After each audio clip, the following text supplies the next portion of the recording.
Golden divine light exploded like a beam surging upward. This powerful shockwave was a result of Yuri's sword piercing the ground. His cold eyes reflected boredom and loneliness from being the strongest.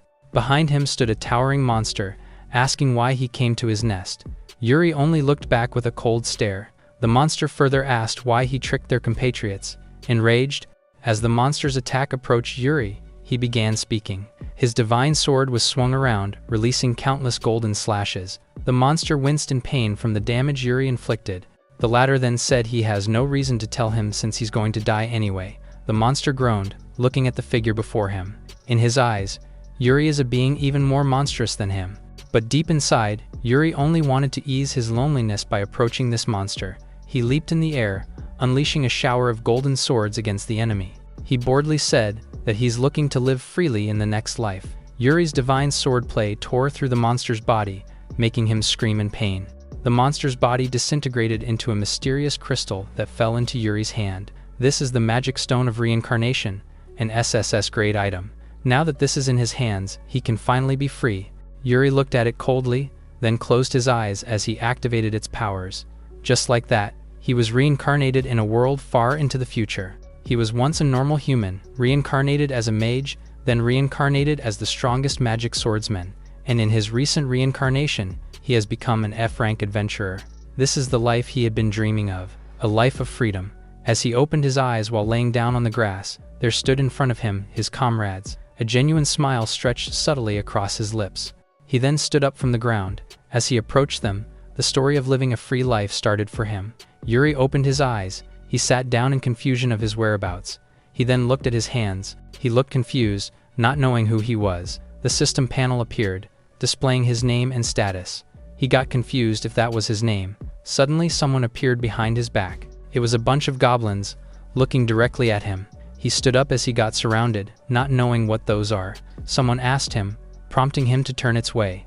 A massive goblin appeared, asking his business in their territory. It was a goblin lord with B grade. He responded, admitting that he doesn't know as well. The lord laughed at him, saying that he can't fool him. The lord asked if he was a servant from the Adventurers Guild. It then pointed his finger as the goblins surged towards him. Yuri stared blankly, asking why it ended up like that. He then noticed a stick below, remembering that he was wielding a sword. His body acted on his own, and quickly grabbed the stick. He then turned his gaze, killing the goblin in front of him. The goblins were stunned as they couldn't believe it. The lord told them not to be afraid as Yuri is just a mere human. The goblins surged forward, aiming their weapons at him. He positioned himself, slashing every one of them and landing on the ground unscathed. The Lord Goblin was taken aback as it found him standing in front. He looked at the stick as he acquired an advanced level of swordsmanship. He remembered his past life being a sword saint. The Lord opened its mouth as flame began forming, channeling it in front of Yuri. It was sure that Yuri could do nothing against its magic. A silhouette appeared standing amidst the smoke, confusing the Lord. It was Yuri, standing unscathed and acquiring advanced fire magic. The Lord asked him in disbelief, being alive despite receiving its magic attack. Yuri's eyes narrowed, activating his firestorm skill as a massive flame appeared. His attack landed on the Lord, prompting it to wince in pain. After what happened, he remembered having another past life. Before becoming a sword saint, he was a demon emperor. The system panel announced his inherent ability of memories. In his first life, he was a black company slave. On his first reincarnation, he was a demon emperor. On the second one, he was a sword saint. And he was now on his third reincarnation. The memories of his past reside within his body. His eyes saw something. It was the previous memories of people pleading at him. He was sitting in the mountain of corpses, as people called him a monster. In the present, he began ascending through the cave. He recalled wanting to be free from the selfish world. His eyes suddenly widened, seeing a beautiful landscape in front of him. He was tired of being used in his past life, so he swore to live just for himself in this life. Amidst the forest, Yuri only has some food and money and a rusty sword. He sat on the log, thinking that it is better than nothing. He grabbed the sword, thinking if it could still be used. The panel showed up as he acquired an analysis skill. His eyes suddenly glowed. The sword is a D grade, and it was made of iron but is hard to repair. He realized that his skill allows him to see the item's information, but he can't check the location's information. He thought that it would be helpful if someone was nearby. He then heard some rustle at the back, prompting him to look behind. A slime suddenly showed up in front of him, as if calling his attention by cooing. Yuri realized that it was harmless. The slime moved closer with sparkling eyes on his food. He then gave it the meat he had, prompting the slime to eat it happily. The system panel once again showed up, announcing that he acquired a B-grade taming skill. The slime happily threw itself at him, causing him to pet it as he realized that he was able to communicate with monsters. He figured out that he acquired skills spending on his actions. He then suddenly heard a loud cry at a distance. A lichen was running for his life. It was Pancho, pleading for someone to save him. He stared at him, as he appeared in a perfect moment. The slime was left confused about being left, while Pancho was shocked with his sudden appearance beside him. Pancho asked him in confusion while he admitted that he had some questions to ask. Yuri asked him if something happened, prompting Pancho to look behind with exaggerated expression. A flying monster suddenly appeared above them. It was a B-grade cockatrice, causing Yuri to look back. The cockatrice surged below, while Yuri asked Pancho a deal to answer his question if he defeated it. His gaze narrowed, grabbing the handle of his sword. He then stopped and faced the furious cockatrice. He imbued his sword with magic, causing it to glow in blue as he drew. He positioned himself, slashing the cockatrice in half in an instant. A blue beam emerged from the forest, dividing it in half with such a magic force. Pancho's mouth parted in disbelief. His sword broke into pieces as he acquired an advanced level of magic enchantment. The sword couldn't bear the magic enhancement he did. Pancho stuttered, prompting Yuri to look at him. He got scared, thinking that Yuri was a monster. He once again ran away, asking someone to save him. Yuri quickly followed up on him, telling him that it wasn't what they talked about. The slime barely followed, seeing something in front. It looked closely, seeing the cockatrice's corpse. A glowing stone was left on its body. Pancho and Yuri were sitting at the log and talking about Yuri's memory loss. Pancho admitted that he thought he was a demon, but Yuri assured that he wouldn't attack him. Pancho knew that Yuri really didn't know anything. He began telling him that the forest is governed by cockatrice. His party was looking for rare items and he acted as a decoy. He clenched his teeth, remembering that he believed in his companions. Yuri was looking at him in silence as he listened. Pancho apologized, saying it was off topic. He stood up, praising Yuri for defeating the cockatrice in one strike. He then recommended him to go to Adventurers Guild to verify his persona. Yuri asked what an adventurer is, in which he replied that it was a profession. The quest includes the monster's subjugation and collection of rewards. It also includes searching for a lost cat, as it depends on their rank. Pancho told him the direction of the Adventurers Guild. Yuri thought that it was the best profession for him to live on his own. He got up and told Pancho that he was going. He realized that 20 kilometers is a bit far and it is convenient if he had something. Suddenly a shadow covered their position. Another cockatrice appeared in front of them, prompting Pancho to panic. He once again ran away, leaving Yuri behind. Yuri gazed at his sword, thinking of what he should do. The cockatrice suddenly descended in front of him. It opened its mouth, leaving him confused. It let out a soft noise as if wanting to get too close at him. It moved closer, prompting Yuri to realize that it was the slime earlier. The slime transformed into cockatrice after consuming its magic stone. Yuri noticed that the slime had an amazing ability. His eyes widened in realization, calling the cockatrice out. Suddenly, they were flying mid-air. Yuri laughed, saying that it was nice to be up. He then shouted that he could see the radial. In front of the city, Yuri thanked the cockatrice for saving him some time and energy. He told the slime that they need to part ways now because of its form. He then turned his back and waved his goodbye. A glowing golden light appeared on his back, stopping him. He turned his gaze and looked back, prompting the slime to hide in his pocket. The slime happily chirped at him. He smiled as he realized that bringing it all along might be helpful.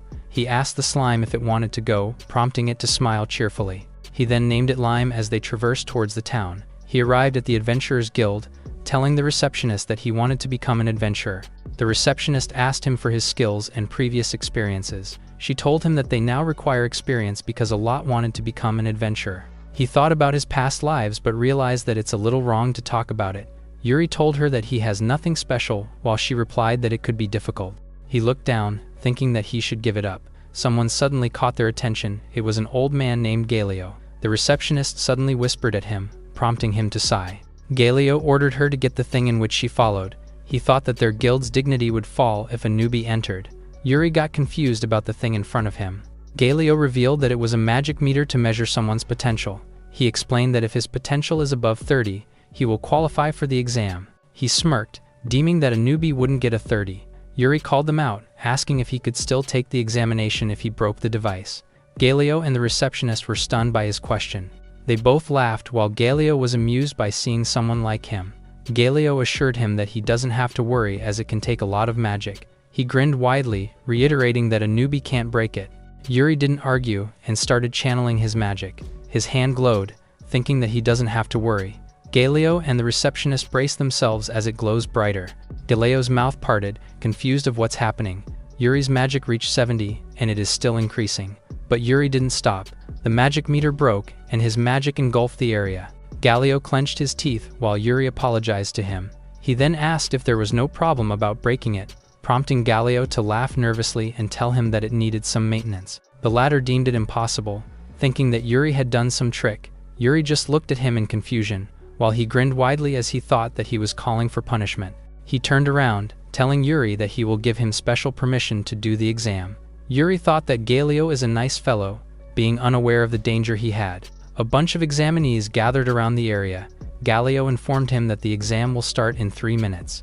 Yuri looked around, thinking that it wouldn't be easy to get accepted. Someone asked if he was troubled. It was a girl following up a question. The girl named Arya enthusiastically offered him help. She revealed that she already tried 7 times, so she was a veteran. Yuri's words struck her as if it was lightning. Her eyes became teary as she stammered to answer. She sat down in devastation, revealing that she always failed. She suddenly leaned closer, whispering something. Yahello grinned widely, announcing that the exam had begun. Their eyes widened as Yahello revealed that the first exam was fencing. He called out Johnny, the first candidate for the exam. Yahello and Johnny stood face to face while Arya cheered for them. The exam started as their swords began clashing. Multiple slashes appeared in the battlefield. Yuri observed that Yahello and Johnny are equal in ability. Johnny arrogantly taunted Yahello, saying that he wasn't a big deal. Johnny's sword broke, alarming him. It was cut in half as Yahello charged forward. Johnny turned his face, looking at the broken half on the ground. Yahello grinned widely and mocked him, telling him to start all over again. He laughed out loud, prompting Johnny to curse in anger. The onlookers were disappointed, revealing that no one can really beat him. Yuri's eyes glowed as he uses his analysis skill. He saw that Yahello's sword is a B grade, while Johnny's sword is only an F grade. Yahello grinned widely, calling out the next one. He told Yuri to come ahead, promoting Arya to look at him. She cheered on the side as Yuri walked forward. He grabbed his sword, despite wanting to see Yahello's fight more. He drew his broken sword as it can't be helped, causing the other examinees and Yahello to look at him in disbelief. Yuri looked at his sword, remembering that it was broken. Yuri remembered that his sword broke when he fought the cockatrice. He looked up innocently when Yahello made a sound. The latter burst out laughing, mocking his poor sword. He then told Yuri that if he wanted to retire now, he could go. He smirked, telling him that it would be a disgrace if he killed him. Yuri gazes at his sword, thinking of what he should do. His eyes became cold, thinking that he should win without meeting his sword. He told Yahello to start. He confidently added that it will end in a second. Yahello's eyes darkened. He then dashed forward furiously to attack him. He suddenly halted mid-fight as Yuri activated his sword Saint skill. He vanished in front and appeared on Yahello's back. The latter stood frozen because Yuri's broken sword was on his neck. He began sweating in fear while Yuri stood with a piercing gaze. Arya looked at him in awe as he used his technique that lets him move behind the enemy. It occurred through the gaps of his enemy's movement. He used to do it a lot when he was still a sword saint. Yahello's sword fell on the ground. He turned his face and admitted his defeat. The examinees clenched their fists. They shouted in unison and praised Yuri's move. Yuri looked up as he became an adventurer. Someone's shadow covered him, telling that the examination wasn't over. It was Magni, telling him that he will conduct his magic test. Something is now floating above the arena. They all look up in confusion upon noticing it. Magni explained that they will pass if they manage to break the target above. Yuri was confused because it is a lot easier than he thought. The examinees complain, saying that it is too far. Arya expected it to come, knowing that the guild wasn't planning to pass anyone. Yuri looked at her, confused about what she meant. He became confused if Magni used some special material to make the target. The examinees began channeling their magic upward as they couldn't do anything about it. Their magic floated mid-air, but it wasn't far enough to reach the target. They cursed in disappointment as it is impossible. Yuri noticed that everyone is using a low-rank magic and thought that there is a rule. Magni suddenly asked Yuri what the problem was. With a twisted face, he asked if Yuri would only watch. He laughed loudly, saying that Yuri hadn't learned magic. It was revealed that if one mastered one skill, it is impossible to master another one. He told Yuri that if he can't use magic, he isn't suitable to become an adventurer. He ended the exam, saying that there weren't any suitable candidates. With his twisted face, he declared that everyone failed. Yuri raised his hand, casually creating a fireball. His fireball instantly ascended, leaving a force behind. It traverses towards the target, nearly engulfing its hull. A massive explosion took midair, leaving the whole city in shock. The examinees fell on the ground in force, while Magni's eyes widened in shock. The girl couldn't believe that an enormous flame that could burn anything took place. They were confused because a user of the legendary Inferno suddenly showed up. Yuri looked puzzled as he only used a normal fireball. A massive smoke was left above the city, while someone wearing a cloak was watching from a distance. He smiled as he awakened, but still immature at the moment. He added that he was looking forward. He disappeared, and only a dark smoke was left behind. Meanwhile, Magni collapsed on the ground with Yuri asking if he passed. Yuri passed the exam as the receptionist handed his status card. He then took a closer look at it. The receptionist told him that adventurers start at F rank and will go higher depending on his action. She added about the quest, but she was cut off immediately, because Arya shouted and threw herself at Yuri. The latter dodged her hug, causing her to land violently on the ground. Yuri confirmed that she was from the exam, prompting Arya to apologize to him. With a wide smile, she introduced herself gladly. She then leaned closer, asking for Yuri's name, in which he answered. She smiled widely, showing him her status card. She told him that they had a re-examination and passed it. She then expressed her gratitude because it was all because of him. They caught the other adventurers' attention as if they were being subject to bullying. The other asked about Zack's thinking, prompting him to answer that Yuri was a disgusting guy. At the city, Yuri stretches his arm after waking up. He looked outside the window, thinking about how long he had slept peacefully. In his previous life, he was always fighting, and yesterday, a lot of things happened. A system panel suddenly showed up. He acquired a new unattributed magic. He got confused, thinking that he hadn't heard of it. He stared at it closely as if thinking, but he eventually dismissed it in defeat. He got his money from the guild and went back to sleep comfortably. Meanwhile, someone was rushing through the hallway.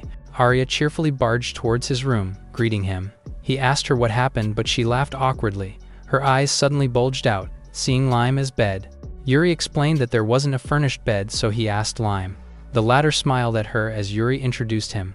Arya praised him for even domesticating monsters. She leaned closer and stared at Lime, and she suddenly called out Yuri. With sparkling eyes, she asked if she could also hug Lime. She asked Lime if it was okay, prompting it to chirp.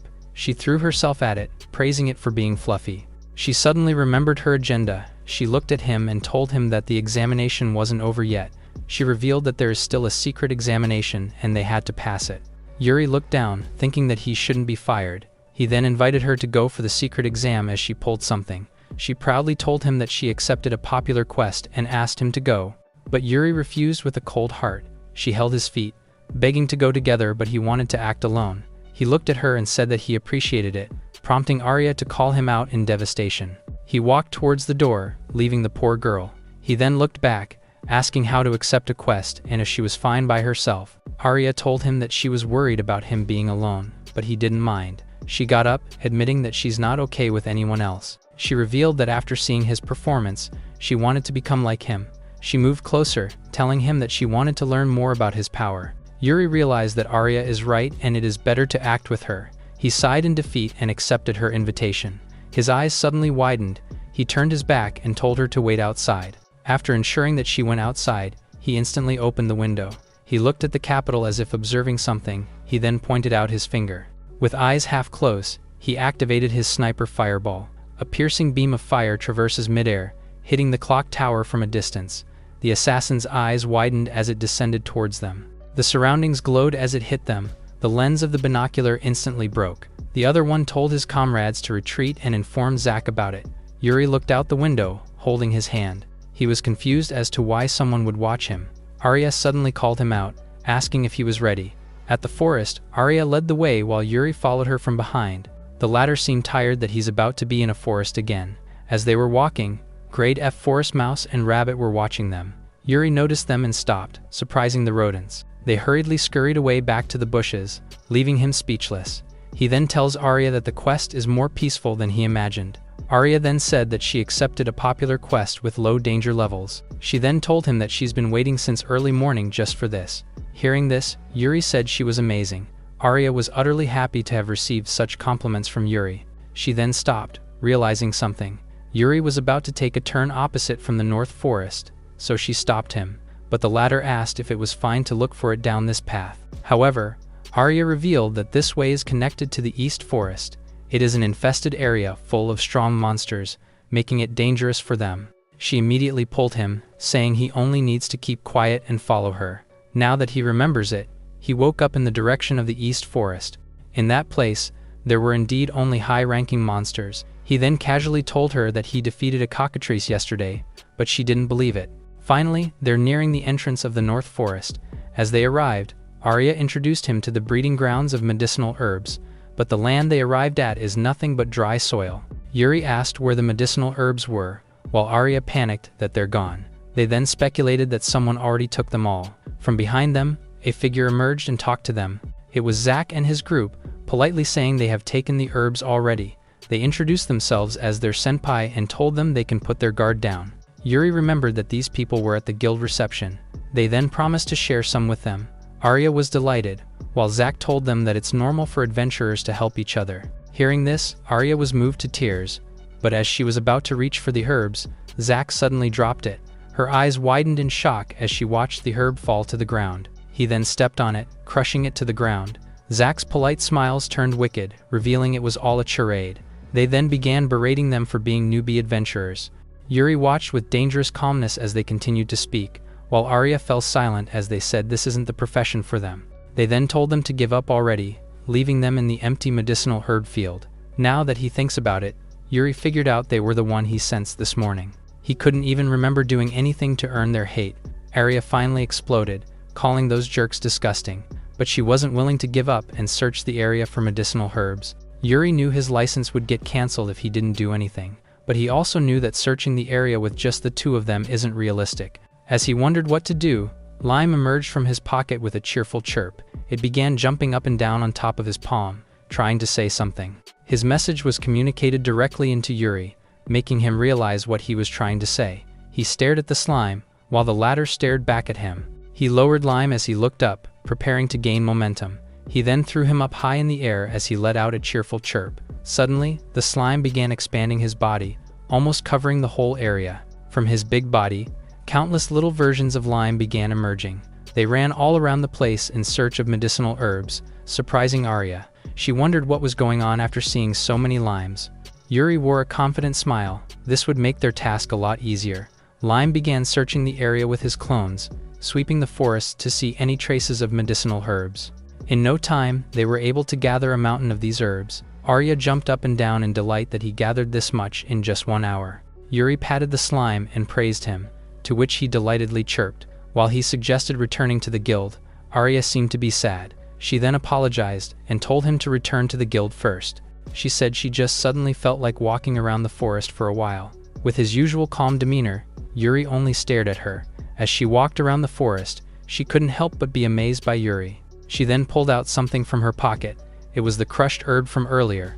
With a sad look, she began comparing herself to Yuri. He remembered Zack's words, "She was just a brat who can't do anything by herself." She looked down, thinking she's really not fit for this profession. She knows that if this keeps going on, she won't be able to become like Yuri, but this became her motivation to keep pushing forward. She traversed the forest, trying to do anything without the help of others. She jumped from branches to branches, looking for herbs, being distracted by bird nests. After quite some time, she finally found a place. Before her lies a ground full of medicinal herbs. She happily jumped down from the branch, then approached the herbs to harvest them. But before she could get close, her movements were put to a halt. In front of her stood a hungry wolf, growling as it bared its fangs against her. She was immediately taken aback upon seeing the E-grade monster. As the wolf charged to attack her, she prepared to fight back. Still, she was uncertain that she could defeat an E-rank monster despite being a mere F rank. As she was getting consumed by her negative thoughts, the image of Yuri praising her suddenly flashed in her mind. This gave her the courage to fight. She knew that as an adventurer, she had to stop depending so much on others. She prepared herself to fight the wolf all by herself. The wolf leaped in the air with its massive jaws aiming to devour her. She managed to block the monster's attack with her short sword, but it was still powerful enough to throw her and slam her to a tree. She told herself to calm down and tried to pay attention to the enemy's movements.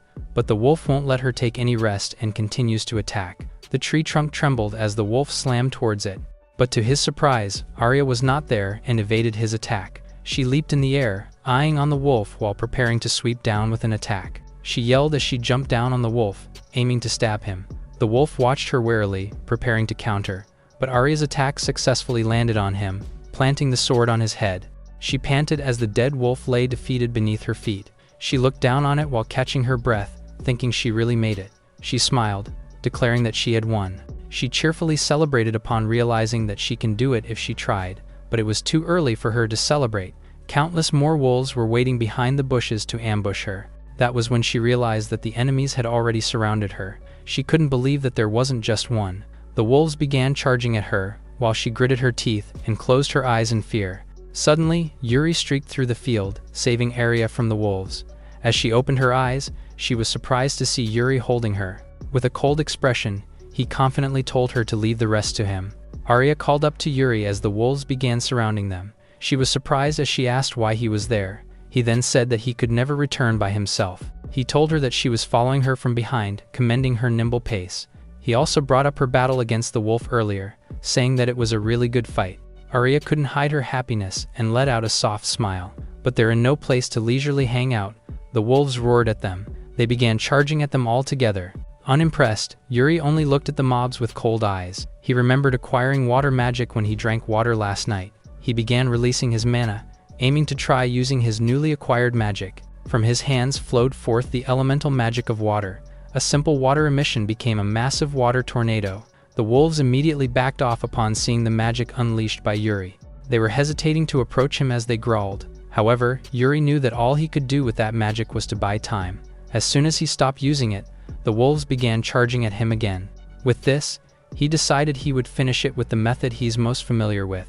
With minimal movements, he unleashed sharp sword energies and mutilated the wolves. Even a high-level water magic was effortless for him, evidenced by his cold expression. His sword was enveloped in icy spikes, enhancing his attack power. The wolves began rushing towards him, but Yuri wasn't intimidated at the very least. As he planted his sword to the ground, thick layers of ice spikes bursted forth. In no time, all the wolves trying to attack him were impaled by ice. Arya looked at him with utter amazement. However, she knew that this wouldn't be enough. Even with that, there are still a lot of them for him to deal with. Though he can kill them easily, more of them were lying in wait to attack him. She then called out to Yuri, to which the latter turned to him. She then revealed that the wolves followed the orders of the Alpha. She added that the Alpha has to be somewhere within this forest. Yuri figured out that he only needed to defeat their leader. Suddenly, he received a telepathic message from Lime. He replied and asked him what was going on. As he closed his eyes, he saw the alpha wolf from the vision shared by Lime. The slime went a bit closer towards it for Yuri to see. Finally, Yuri was able to figure out that this silver alpha wolf is a grade C monster. Sharing his pet's vision, he was surprised. He then smiled and commended Lime for a great job. The latter chirped cheerfully in response to his praise. With this, Yuri decided to stop dealing with the small mobs. He streaked through the forest, taking out each wolf one attack at a time. He then compressed fire energy from his fingertips and activated his sniper fireball, unleashing a thin beam of fiery energy towards the direction of the alpha. The fiery energy had to go through multiple obstacles, then finally approached the alpha wolf. But the alpha wolf noticed the incoming attack as he turned, allowing him to evade just in time as the attack exploded at his previous position. It then growled as it watched the settling smoke. Yuri figured out that it won't be easy to deal with the alpha with so many obstacles. Taking that into consideration, he thought of a solution. He began condensing a fiery orb at his palm. If there are a lot of obstacles, he only needs to take them all out in one go. Arya watched the overwhelming power of his attack and asked what he was planning. Yuri didn't respond and instead ordered Lime to get away from that place. The latter wasted no time and immediately followed his orders. What Yuri had unleashed is a high level of fire magic, the overwhelmingly incinerating firestorm. Everything along its path of destruction was reduced to nothing but ashes. Even the alpha wolf was alarmed, knowing it could never dodge. A huge explosion ensued, disturbing a significant part of the forest. As the smoke settled down, the ashes of the alpha wolf began disintegrating into the air. Its charred remains then fell to the ground, lifeless. Watching this, Arya was utterly surprised as she tried to comprehend what happened. After all, countless trees lying along the path were scorched all at once. Yuri said he only used normal fire magic, but Arya knew it was never normal at all. The encounter with the wolves earned them unattributed magic gems and wind magic gems, but even though they were successful, they're still having a dilemma. Their gains were so much that they couldn't carry them all at once. Yuri thought it would be nice if there was some magic that let them carry all at once. But then, he was surprised to see that he had acquired the intermediate unattributed magic skill. Back at the Adventurers Guild, Arya confidently presented the core of the wolf she had defeated. The receptionist was surprised to learn that she was able to hunt such a monster. After all, defeating an E-grade monster was not an easy thing to do as a first quest, but the receptionist had no complaints about it. She then officially recognized Arya as an F-rank adventurer, delighting her. She jumped up and down in happiness while Yuri commended her. Now then, the receptionist turned to Yuri for evaluation. Seeing that he's holding nothing, she assumed he was empty-handed, but to her surprise, Yuri began activating a magic spell. Out of a magic circle then came heaps of the medicinal herbs. The receptionist was utterly surprised upon seeing this. She shrieked, wondering how on earth did he carry back such an amount. It was all thanks to his spatial magic that allowed him to freely control the space. He remembered that whenever he acquired other skills, there was always a trigger for it. But now, he doesn't remember anything special to activate his spatial magic. The Adventurer Guild personnel began checking his medicinal herbs. They even saw the gems he gained from killing the wolves. The inspector was stunned upon seeing it, shocked after recognizing that it was a wind magic gem. They wondered why there was such an elemental magic gem there, and when they realized what this implies, they were even more shocked. Yuri casually confirmed that he killed that silver wolf, asking if there was a problem. The guild personnel could only stare at each other, speechless. They then rushed to the back and politely asked him to wait a moment. Arya assured him that he will definitely become an adventurer, to which Yuri's lacking common sense of the world could only hope so. After quite some time of waiting, Arya was already getting bored. Suddenly, their attention was caught when they finally heard them coming. The guild personnel then apologized for taking too long, saying they will make an exception for him. But even after hearing that he will ascend to B rank, Yuri wasn't that impressed. This commotion began drawing the attention of the crowd, admiring the news. However, Yuri firmly refused to get promoted. He then asked them to let him remain as an F-rank adventurer like he is now. This shocked everyone more than the materials he brought did. Their confused shriek then echoed all throughout the Adventurers Guild building. Arya asked if it was really okay to let go of such a chance for promotion. But Yuri couldn't care less. It seemed to be a pain for him.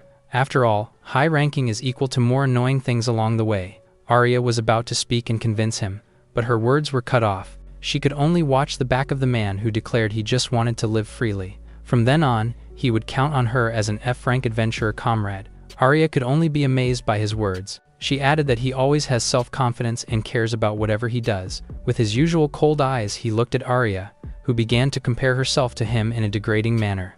But then, he told her that she possesses things that he does not have. He reflected that if he was alone, he couldn't have cleared the secret exam.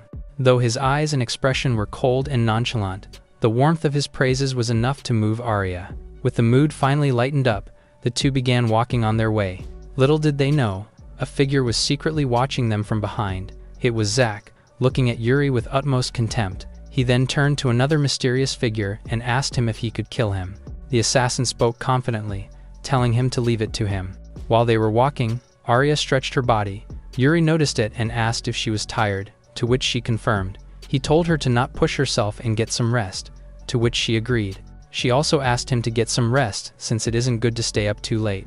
She then went on her way, happily thanking him for their hunt together. Now that she's gone, Yuri wonders what he should do. The growling of his stomach made him remember that he hasn't eaten anything yet.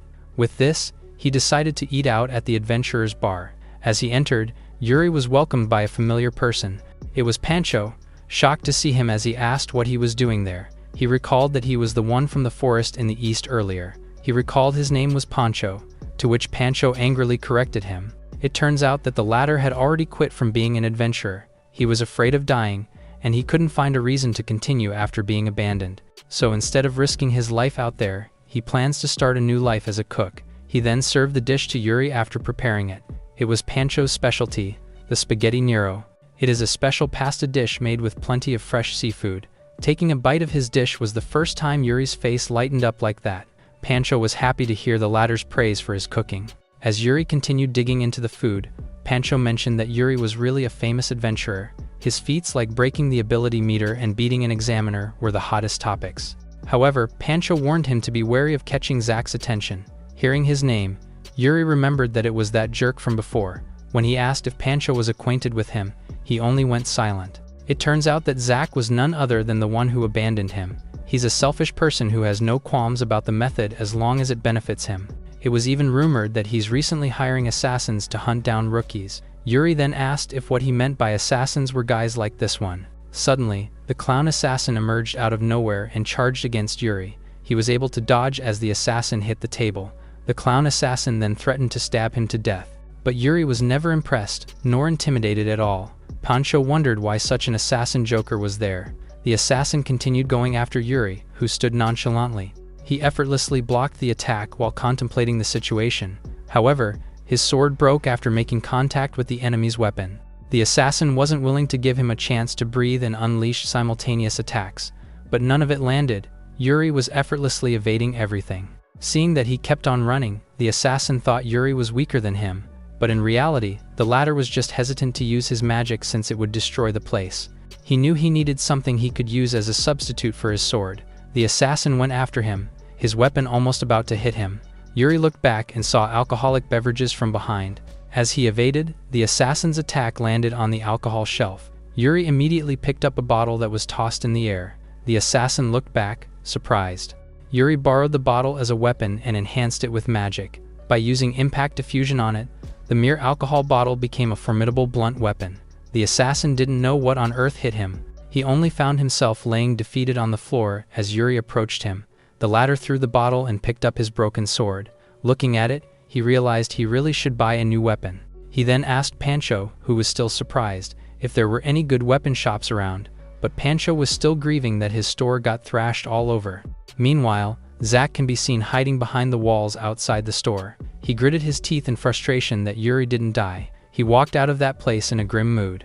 After a day, Yuri decided to check out the weapons store so he could buy a new weapon. Apparently, Whitebeard's weapon shop is a famous shop, according to Pancho. As he entered, he saw a girl arguing with the owner of the shop. The blacksmith angrily retorted that the girl has no right to question his craft. But the frustrated lady was angry that the weapon she brought was easily destroyed. This girl is Rika, and she's not going back until she gets a proper answer. Meanwhile, Yuri feels like he's getting caught up in something troublesome again. Rika continued to argue with the blacksmith regarding her broken weapon. She said that he at least has to provide her with a decent weapon as compensation. The dwarf blacksmith, Yugo, argued back that she can never buy a decent weapon in this town right now. While they continued to argue, Yuri stepped closer to have a peek. Activating his skill, he saw the real problem with Rika's weapon. He then stepped in, saying it's not the blacksmith's skill, but the poor materials used. The blacksmith was happy that someone finally recognized the situation. It turns out that they previously used high-quality ores from the north, but after a golem took up residence there, they could only use poor materials. And if this keeps up, he's worried that the shop won't last much longer. Yuri and Rika listened quietly as they learned of the situation. The former glanced at the swords on the bucket. He picked one from them, then offered his money to the blacksmith. He told the blacksmith to let him buy the sword and he'll defeat the golem. Both the blacksmith and Rika were surprised to hear that he'll defeat the golem with a sword, but it was no problem for Yuri, who believes it's all about how you use the weapon. He asked the blacksmith to use the ore of the golem to make him a new sword. As he went out, Rika stopped him from his tracks. She then introduced herself and asked if she could see his license. Yuri thought it was no big deal and immediately agreed. He then whipped out his F-rank license, surprising Rika. She began scolding him for being reckless. As an F-rank, most of their quests are about gathering herbs or digging potatoes. Yuri argued that even if he dies, Rika has nothing to do with it. This remark made her feel embarrassed. She couldn't speak, but she continued to bicker, not wanting to leave him alone. She pointed forward, telling Yuri that they had arrived. She told him that it was the northern mine. As they walked forward, someone greeted them. It was a D-grade golem, roaring in front of them. The two of them instantly positioned themselves. Rika dashed forward, telling Yuri to watch her movements closely. She readies herself as the golem clenches its fist. She instantly dodged the attack and rode its hand. She leapt behind the golem, determined to take it down. She then struck it with her weapon, causing it to wince in pain. She began repeating her attacks as Yuri watched closely. He then realized that golems have power and durability, but they are extremely slow. He then noticed that Rika was swirling around and kept attacking the back. The golem fell on its knee as Rika landed on the ground. The latter proudly told him that there's no problem when it's her. She then revealed that the golem's weak point is on the back. A flaming sphere suddenly formed on the golem's hand, channeling it towards them. Rika was taken aback as the flame approached. She braced herself, but Yuri moved forward with his magic slash. His eyes glowed as he enhanced his sword. He leapt forward and managed to split the attack in half. He then effortlessly slashed the golem, landing behind it. The golem's remains fell on the ground as he stood. Rika froze in shock as she couldn't believe it. She barely managed to raise her hand as she stuttered. She shouted in utter shock, asking what Yuri had done, but he answered casually. She then followed him inside, saying it wasn't normal. She told him that it worked because he was lucky. Yuri spoke, leaving her in confusion. A large number of golems suddenly appeared in front of them while Yuri readied his sword. He positioned himself as his sword glowed, saying he will try it again. Rika and Yuri were standing in front of the cave, while Zak's party was prying over them. They were surprised when Yuri took down the golem by himself. Zak clenched his teeth, swearing not to forgive Yuri. Someone told him that he was in trouble, prompting them to ask who the figure was. Meanwhile, Yuri's eyes glowed, killing the golem in an instant. He then slashed his sword around, striking the others. Rika's face began sweating as she stared in awe. She was left standing at the entrance as Yuri finished most of the golems. He managed to acquire a lot of E-grade iron ore, thinking that they won't have any trouble in making weapons. Lime started going down. It looked at the non-elemental magic stone as if wanting it. Rika suddenly asked who exactly he was, prompting him to gaze at her. He faced her, saying that he was only an F-rank adventurer, but she refused to believe him. Yuri looked away, admitting that he wasn't joking. His eyes narrowed, hearing someone. He noticed Zak's party coming forward. Zak gritted his teeth, saying that Yuri is an annoying guy. Rika grabbed her sword, realizing that they weren't Yuri's acquaintances. The latter looked at her, not wanting her to get involved. He then ordered Lime to take Rika to a safe place. Lime suddenly surged forward, surprising her. It then landed between her legs, and transformed bigger to give her a ride. Rika shouted, not knowing what that was. Yuri then confronted Zak, asking why he was so obsessed with him. He added that he hadn't done something for him to hate. Zak just sneered at him, remembering how many times he tried to crush him, but Yuri always ended up being fine. He looked at him with glowing eyes as he stepped into their territory. Zak furiously shouted at him, but he stood unfazed. Zak's comrades darted forward to attack him, but he moved swiftly as if nothing happened. His comrades fell on the ground, but they instantly got up with glowing eyes. They suddenly attacked him and held him back, prompting Yuri to get confused as he was sure that he struck them down. The system panel showed up, stating their status effect as Berserk. He looked at Zak, noticing that he was also affected. Zak shouted at him, swearing that it was the end. His wind blade surged forward, going through his direction. Yuri thought that a direct attack would be bad. His eyes suddenly widened as the system panel showed up. The wind blade suddenly struck hard, leaving only a large smoke. Zak sneered, thinking that he killed him. But he got caught in something.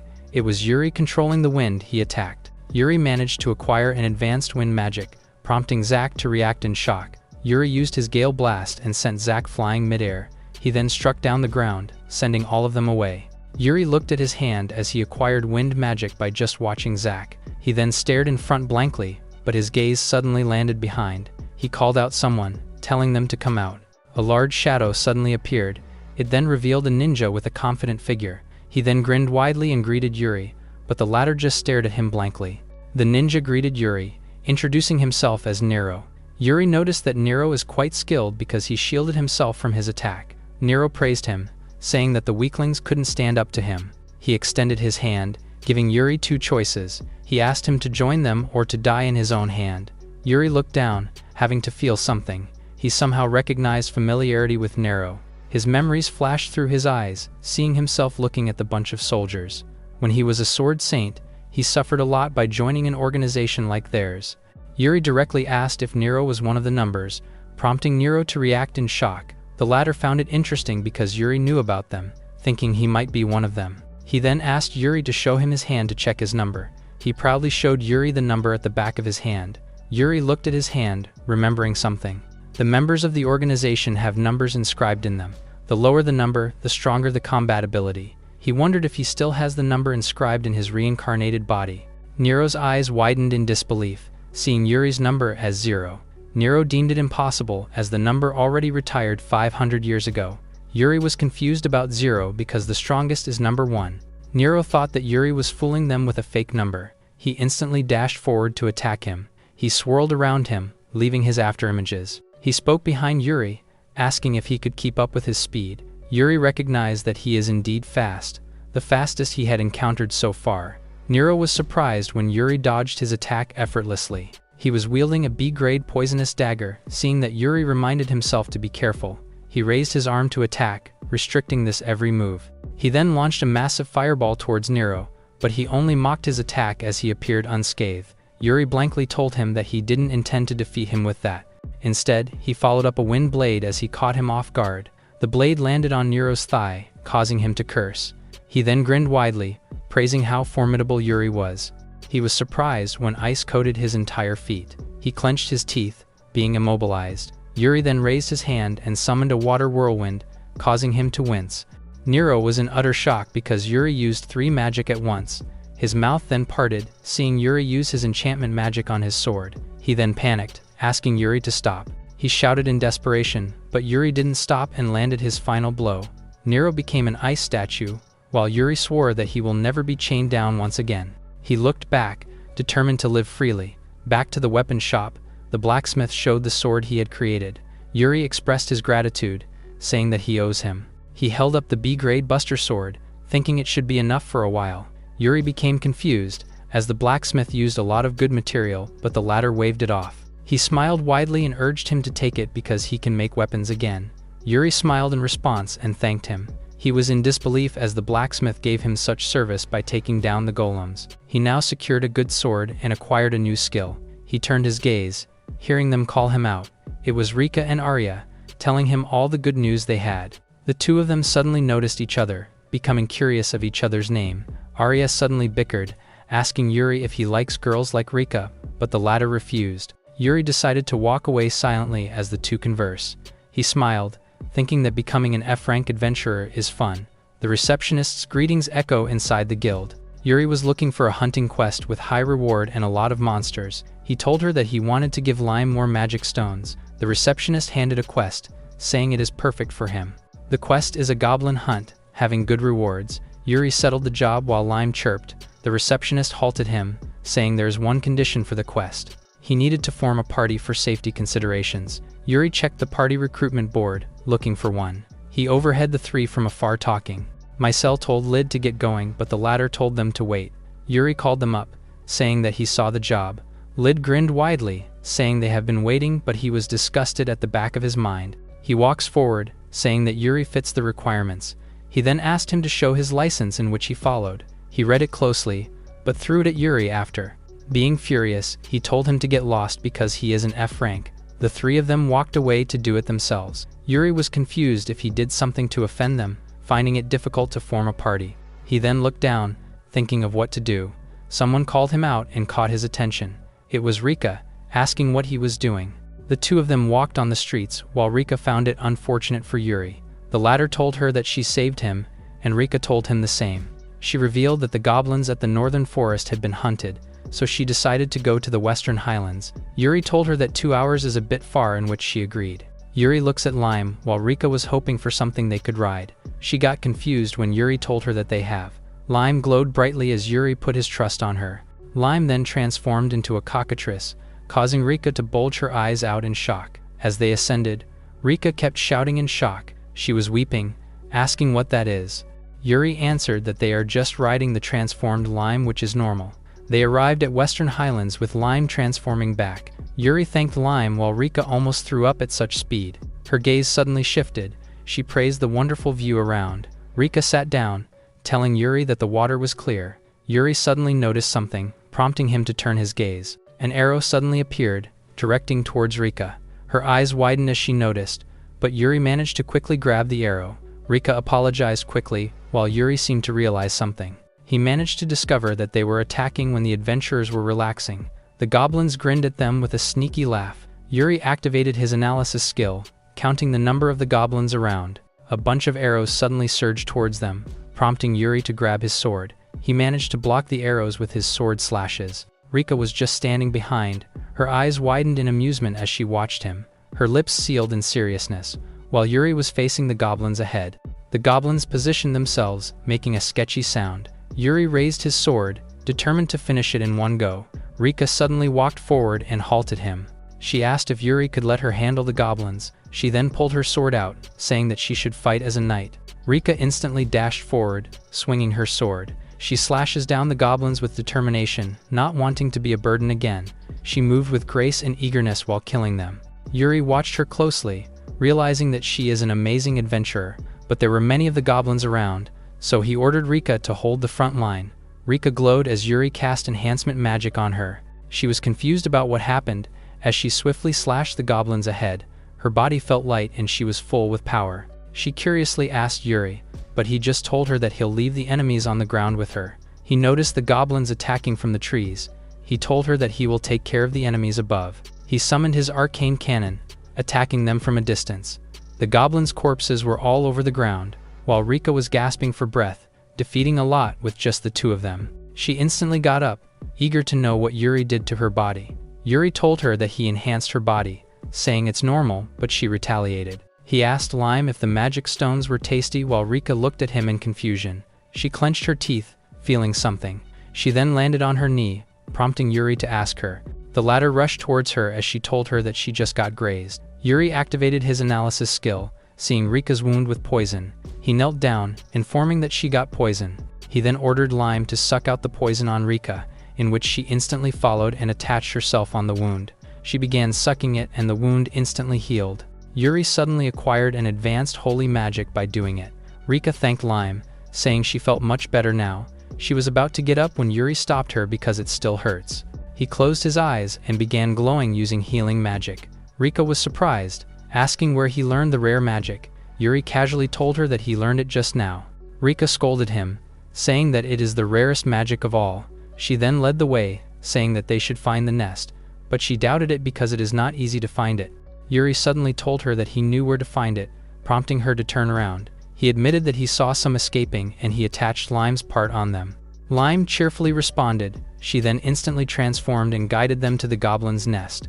The three of them then began searching for the nest, until they finally arrived in front of the cave. Yuri informed her that Lime told him it is the place, but Rika stopped him to act rashly. She added that there might be a large number of goblins inside. Yuri thought of it, remembering the goblins he encountered before. He then asked her if they could just blow up the cave. Lid and the two girls suddenly appeared on their back. Rika asked if Yuri knew them, but he refused, fuming Lid in front. Yuri then remembered that it was them who had been following since earlier.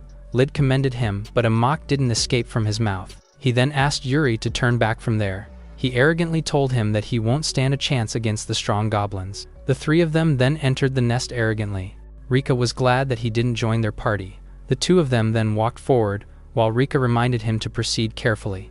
Emily told Lid that she was scared, but he assured her. Yuri noticed that they had been walking far but didn't encounter a single goblin. Rika looked down, noticing the dark fog around their feet. Yuri activated his analysis skill, an E-grade dark mist surrounding the whole place.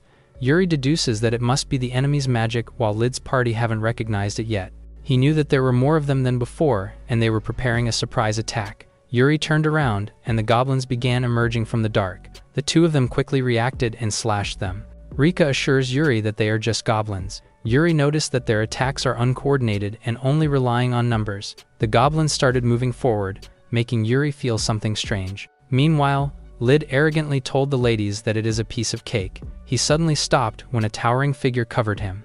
They were blue monsters, looking down on him. Lid arrogantly asked if they were goblins too. He then raised his sword and started attacking them, but his sword snapped into two when it hit the enemy. He was surprised as the monster grabbed his head. The monster landed his knee on his face without mercy, sending him flying midair. He then landed on the ground, having a dislocated face. Lid started crawling to the ground, asking for help. He ran for his life, leaving the two ladies behind. The monster suddenly grabbed Emily and Micah's neck. Its eyes glow menacingly while looking at them. It suddenly opened its mouth, prompting the two to ask for help. The monster's head was sent flying all of a sudden, while Yuri landed on the ground as if nothing happened. The monster's body landed on the ground, setting the two ladies free. Yuri turned his gaze and asked if they were okay, prompting the two to blush and answer in surprise. Yuri ordered Rika to take care of them, in which she instantly followed. The D-grade goblins suddenly surged forward as they went berserk. He recalled that the goblins they fought weren't that big before. He then raised his hand as green lightning crackled. He summoned his intermediate wind magic, sending the goblins flying. The three of them landed lifelessly on the ground. The B-grade goblin shaman suddenly appeared, saying that Yuri is quite capable. Yuri became confused because he was able to talk, thinking he was the boss. The shaman smirks, saying how cruel Yuri is. A dark energy suddenly appeared on the goblin's corpses. It then floats above him, surrounding his whole body. The shaman laughed, asking if he was surprised, as it is the cursed magic. Yuri looked at his hand, unable to move because it was draining his magic. He deemed the situation bad as his vision became blurry. Rika shouted that the magic was dangerous, but the shaman told them that it was too late. Yuri managed to break the cursed magic and acquired an advanced level of it. The shaman's eyes widened in confusion. He then looked up and saw the curses above him. Yuri decided to return it all to him. As the curse energy descended, the goblin's soul suddenly complained about him. While he pleaded with Yuri to talk it out, the shaman shouted in pain as the cursed magic engulfed his whole body. His face began disforming. He then landed on the ground with only his skull left behind. Yuri left a final message, saying that the shaman was the one they hated the most. Below the brightest sky, Yuri was fishing at the edge. He looked up, saying that it was peaceful. He remembered his first life, not having that kind of free time. He realized that his desire for freedom stems from his previous experiences. Emily suddenly called him from a distance, getting his attention. She informed him that they turned a new leaf, devoting their lives for him. Yuri remembered what happened to them, thinking if they had recovered. The two of them cheerfully ask if they can do anything to help, prompting Yuri to order them to put some bait on the hook. They were in utter shock, seeing a large number of worms. They instantly ran away in terror, refusing to do it. Yuri got confused as he caught the box. The rod suddenly moved and caught his attention. A massive whirlpool began forming, prompting Yuri to get up for the big catch. He then used his enchantment magic on the fishing rod. He instantly pulled it up, revealing a really massive shark midair. It then descended towards him, prompting him to grab his sword. Yuri quickly slashed the shark in half before it reached him. He got a beginner fishing skill, while thinking if it bleeds properly. He turned his gaze, hearing a loud scream. It was Arya, being confused about what was happening. She walked forward, but slipped on the ground with a loud thud, causing Yuri to ask. Arya returned the question while visibly in pain. Her face lit up and told him to hurry because they will be training, prompting Yuri to ask about it in confusion. She revealed that new adventurers have to attend training once a month or their license will be revoked. He suddenly thought that it might be a problem, while Arya grabbed him like a piece of paper and went ahead. She once again slipped, causing Yuri to suggest that they should change first. The two of them arrived at the training grounds, seeing a bunch of adventurers waiting ahead. Yuri confirmed if everyone was there for training while Arya was nervous on his side. A purple-haired girl from above acknowledged everyone's presence. She then landed effortlessly in front of them. It was Isha, telling them that the training will begin. The adventurer's mouth parted in disbelief, prompting Yuri to ask if she was famous. Arya revealed that Isha is the rank 10 in B rank and achieved it at an early age. Isha informed them that she will be the one to train the F rank trash. She positioned herself, saying that it is her job to make them a little better. One of the adventurers got annoyed, grabbing her collar in an instant. Isha grabbed his hand, sending him flying midair in an instant. She informed them that she does not like beating around the bush. She then announced that she will educate them through practical training. She dared them to come at her, prompting the adventurers to attack in fury. She readied her whip, instantly attacking each and every adventurer in front of her. The adventurers collapsed on the ground as she stood unfazed. She then turned her head at them. Arya covered her mouth in amusement while Yuri stood beside her. Isha suddenly called them out. She smiled and told them that they did good in assessing her. Arya hid behind Yuri while he was thinking that it is not like that. Isha walks towards them, saying that she likes them. She stood before them, saying that she would give them a special sword lesson, prompting the two of them to look at her in confusion. Arya tried to confirm if it was the right approach, in which Isha instantly agreed. She then revealed that her purpose is to teach the F-rank adventurer the reality. She then added that Yuri and Arya were the only ones who could assess their abilities. Isha stopped, saying that they had arrived. She then told them to begin there in front of the large trees. The two looked around and asked her in confusion. She grabbed her weapon, ordering them to watch. She closed her eyes and positioned her weapon. The moment she opened it, she swiftly slashed the large tree in front of her. The tree's body started moving. It then landed on the ground in front of them. Arya's mouth parted in amusement while Yuri observed closely. Isha tilted her head, saying that it was B rank. She then started walking towards them, saying that it is their turn now, causing Arya to admit that she can't do it. Isha told her that it is the same for every first-timer, and the point is to challenge themselves. Arya looked down on the sword while being worried, but she grabbed it and followed her. She instantly dashed forward, determined to give it a try. She shouted with all her might, giving her best to slash the tree multiple times. She once again charged forward, slashing it with eagerness. She looked at her hand trembling, feeling the pain. Isha praised her while she was left being frustrated. Arya handed Yuri the sword, cheering him to do his best. He then grabbed it, thinking that it was the best opportunity to try his advanced swordsmanship. He walked towards the tree, making sure not to break the borrowed weapon. He then charged forward, thinking to swing lightly only. A massive wall of blue energy engulfed the area, slashing the tree in half and creating a crater on the ground.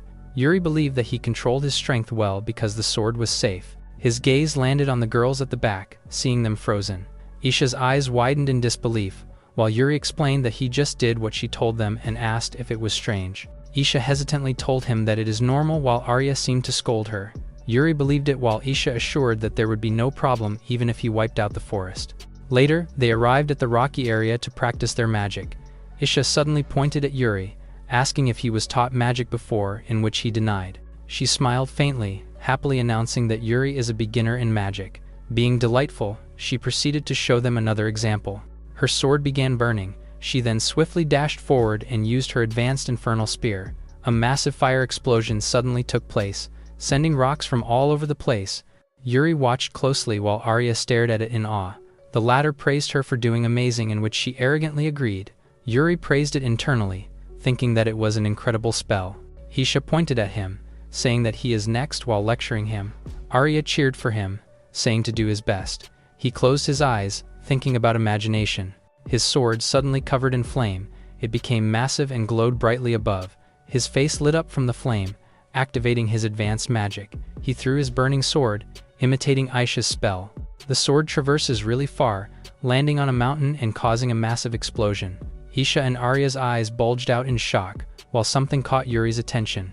A bunch of massive stones began falling into their place, causing the girls to begin panicking as they didn't know what to do. Yuri's hand glows, activating his intermediate water magic. A massive ice wall suddenly emerged from the ground, protecting them from the stones. Isha suddenly asked Yuri's identity, causing him to get confused. He then managed to acquire an advanced level of fire and water magic, telling her that he is only an F-rank adventurer. Isha laughed nervously as she froze. Her soul left her body, prompting air to call her out. From above the sky, a cloaked figure praised Yuri's swordsmanship and magic. He seemed to expect it, because Yuri managed to defeat Nero. He then asked if number 230 can take Yuri down. 230 emitted a dark aura, saying it was a foolish question. With his glowing eyes, he declared that he could not lose to a mere human. Inside Pancho's restaurant, Yuri was eating while he asked about Isha being the instructor. Munching the food, Yuri asked if Pancho knew about her. Pancho admitted that they had been at a party together, saying she is cheeky but strong. He added that Isha is never conceited and worked really hard. Pancho laughed while someone was looking outside his store. Someone entered, cutting him off. A red-haired guy asked if Yuri was there. Yuri turned his face in confusion. The customers began murmuring, asking why he is here. Yuri introduced himself, asking if he needed something while Pancho scolded him. Pancho introduced Roger, informing Yuri that he is an A-rank adventurer.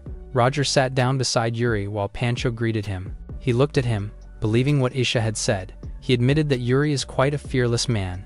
He pointed his finger, asking Yuri a favor. He asked Yuri if he wanted to join an A-rank quest to subjugate the evil dragon. Pancho reacted in exaggeration, while Yuri was confused about the evil dragon. Pancho asked Roger to stop joking around because Yuri is still in F rank. Roger turned his gaze, saying that he is serious. He admitted that Yuri possessed a power equivalent to A rank. They once heard of Yuri declining being a B rank, but it is too much to be called an A rank. Yuri suddenly asked Roger what kind of dragon is the evil one. Roger revealed that it was a terrifying dragon, capable of destroying the whole nation. He added that it suddenly appeared in the Western Highlands, thus giving them a quest. He wanted to know what Yuri was thinking, then asked if he would lend his strength to them. Suddenly, someone showed up and opposed Roger's offer. She added that, including an unknown man to their party is insanity. She moved closer, saying that Roger's judgment is cloudy. Yuri turned his gaze, asking who the girl was.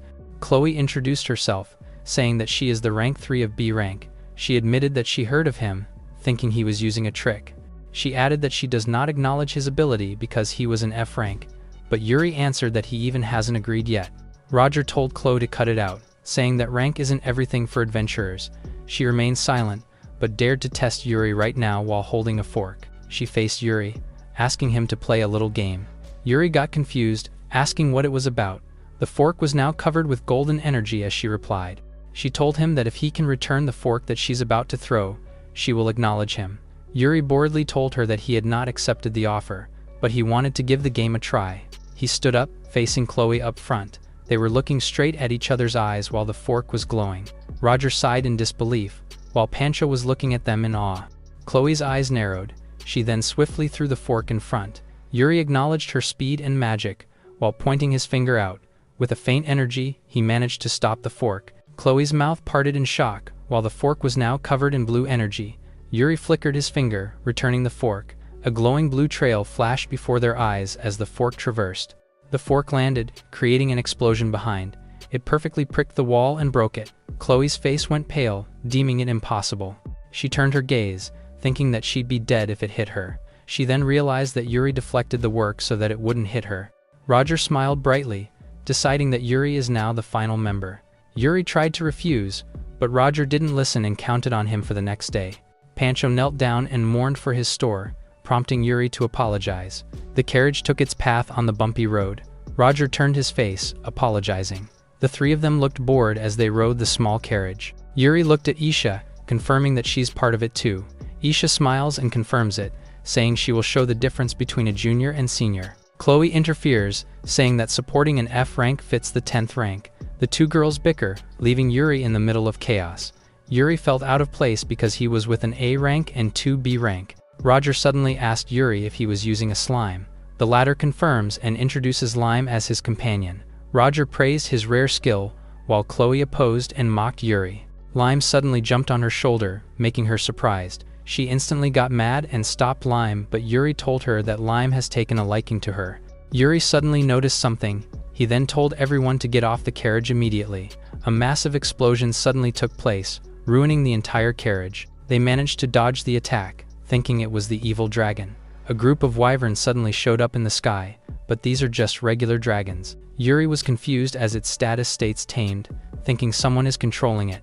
Roger ordered the party as they moved separate ways. Yuri told Chloe that it's best to distract the wyvern while she finishes them off, but she refused to listen. She admitted that she had not acknowledged him, prompting Yuri to gaze at her. Her hand glows brightly, saying that she's more than enough on her own.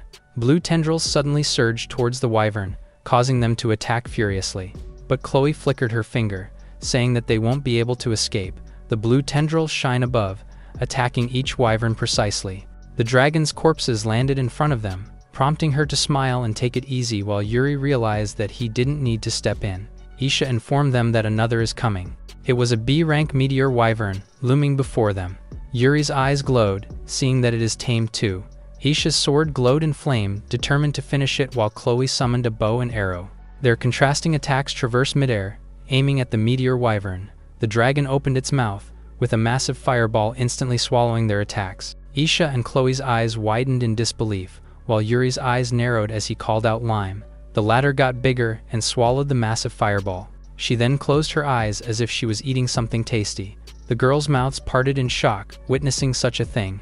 Roger suddenly stepped on Lime. He then leapt above with his massive shield. His eyes glowed in green as he sneered. He then attacked the wyvern with his iron destroyer shield. He called on Yuri, prompting the latter to prepare himself. Yuri's body glowed as he used his enchantment magic, while his sword received a massive buff. He then slashed the wyvern without hesitation and landed on the ground effortlessly.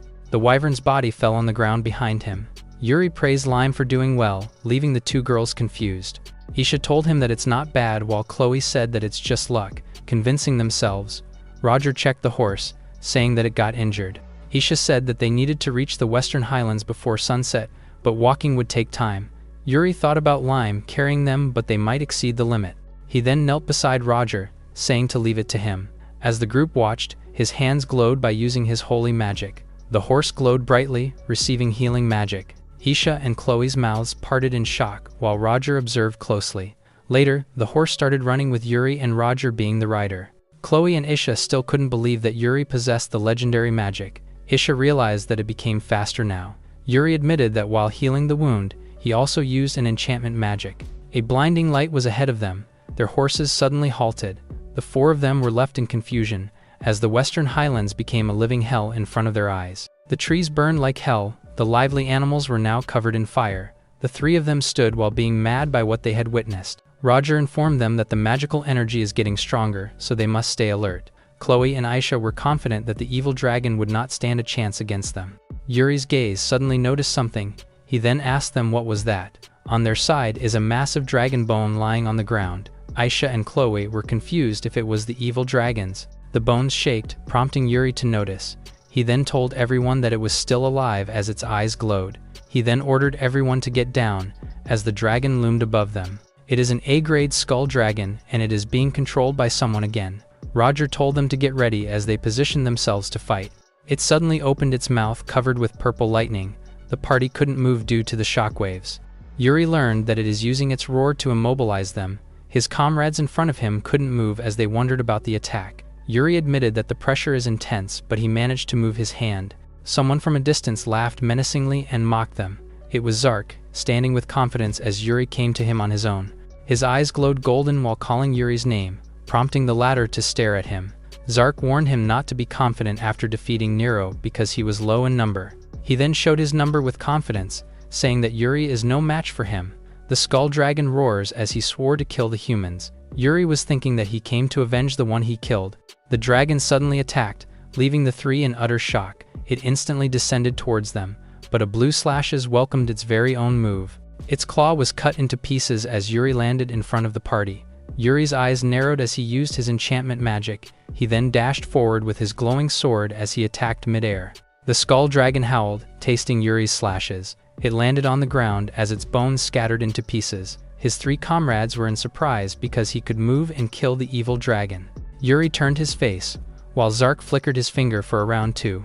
The dragon's remains were suddenly covered with purple energy. It then suddenly loomed over Yuri. But the latter effortlessly slashes his sword, breaking its claw into pieces, and yet the bones instantly healed while being covered with purple energy. It suddenly grabbed Yuri's body, throwing him away effortlessly. Yuri blocked himself with his sword, realizing that it regenerates instantly and attacking again is useless. The skull dragon faced him as he deemed it undead. His eyes widened as if realizing something. He then raised his hand as he glowed brightly. The dragon howled in pain, feeling Yuri's holy magic all over its body. It then began disintegrating, leaving only tiny pieces of its body. Yuri recalled that undead are weak against holy magic. Zark suddenly descended towards Yuri, with his fist clenched in excitement. Yuri managed to block it with his sword, but it sent a massive force field around them. Zark found the situation fun, wanting it to be like that in the first place. While Yuri just stared at him with cold eyes, Zark declared that the final round had begun, sending multiple punches towards Yuri. The latter's sword glowed as he enhanced it. A blinding light appeared as he slashed the opponent in front of him, but Zark managed to brace himself as it left only a scratch to his arm. Yuri checked his sword, realizing that his opponent was tough. Zark's fist was covered with a dark aura as it suddenly appeared, causing Yuri's eyes to widen in shock. He looked at it closely, thinking of ways to evade the attack. Yuri's eyes suddenly glowed brightly. Zark's fist landed, but Yuri instantly appeared on his back. The punch sent the stones flying and ground in a massive ruin. Yuri acknowledged the overwhelming power, but the size of it makes it slower. Zark suddenly leapt above him, asking him what's wrong. He once again landed a punch, sending massive shockwaves around the battlefield. He suddenly smirked, asking if he got soft from sleeping for 5 to 100 years. He then followed up his attack by throwing the stones, mocking Yuri's number. The latter blocked his attack by spinning his sword faster, while watching him closely.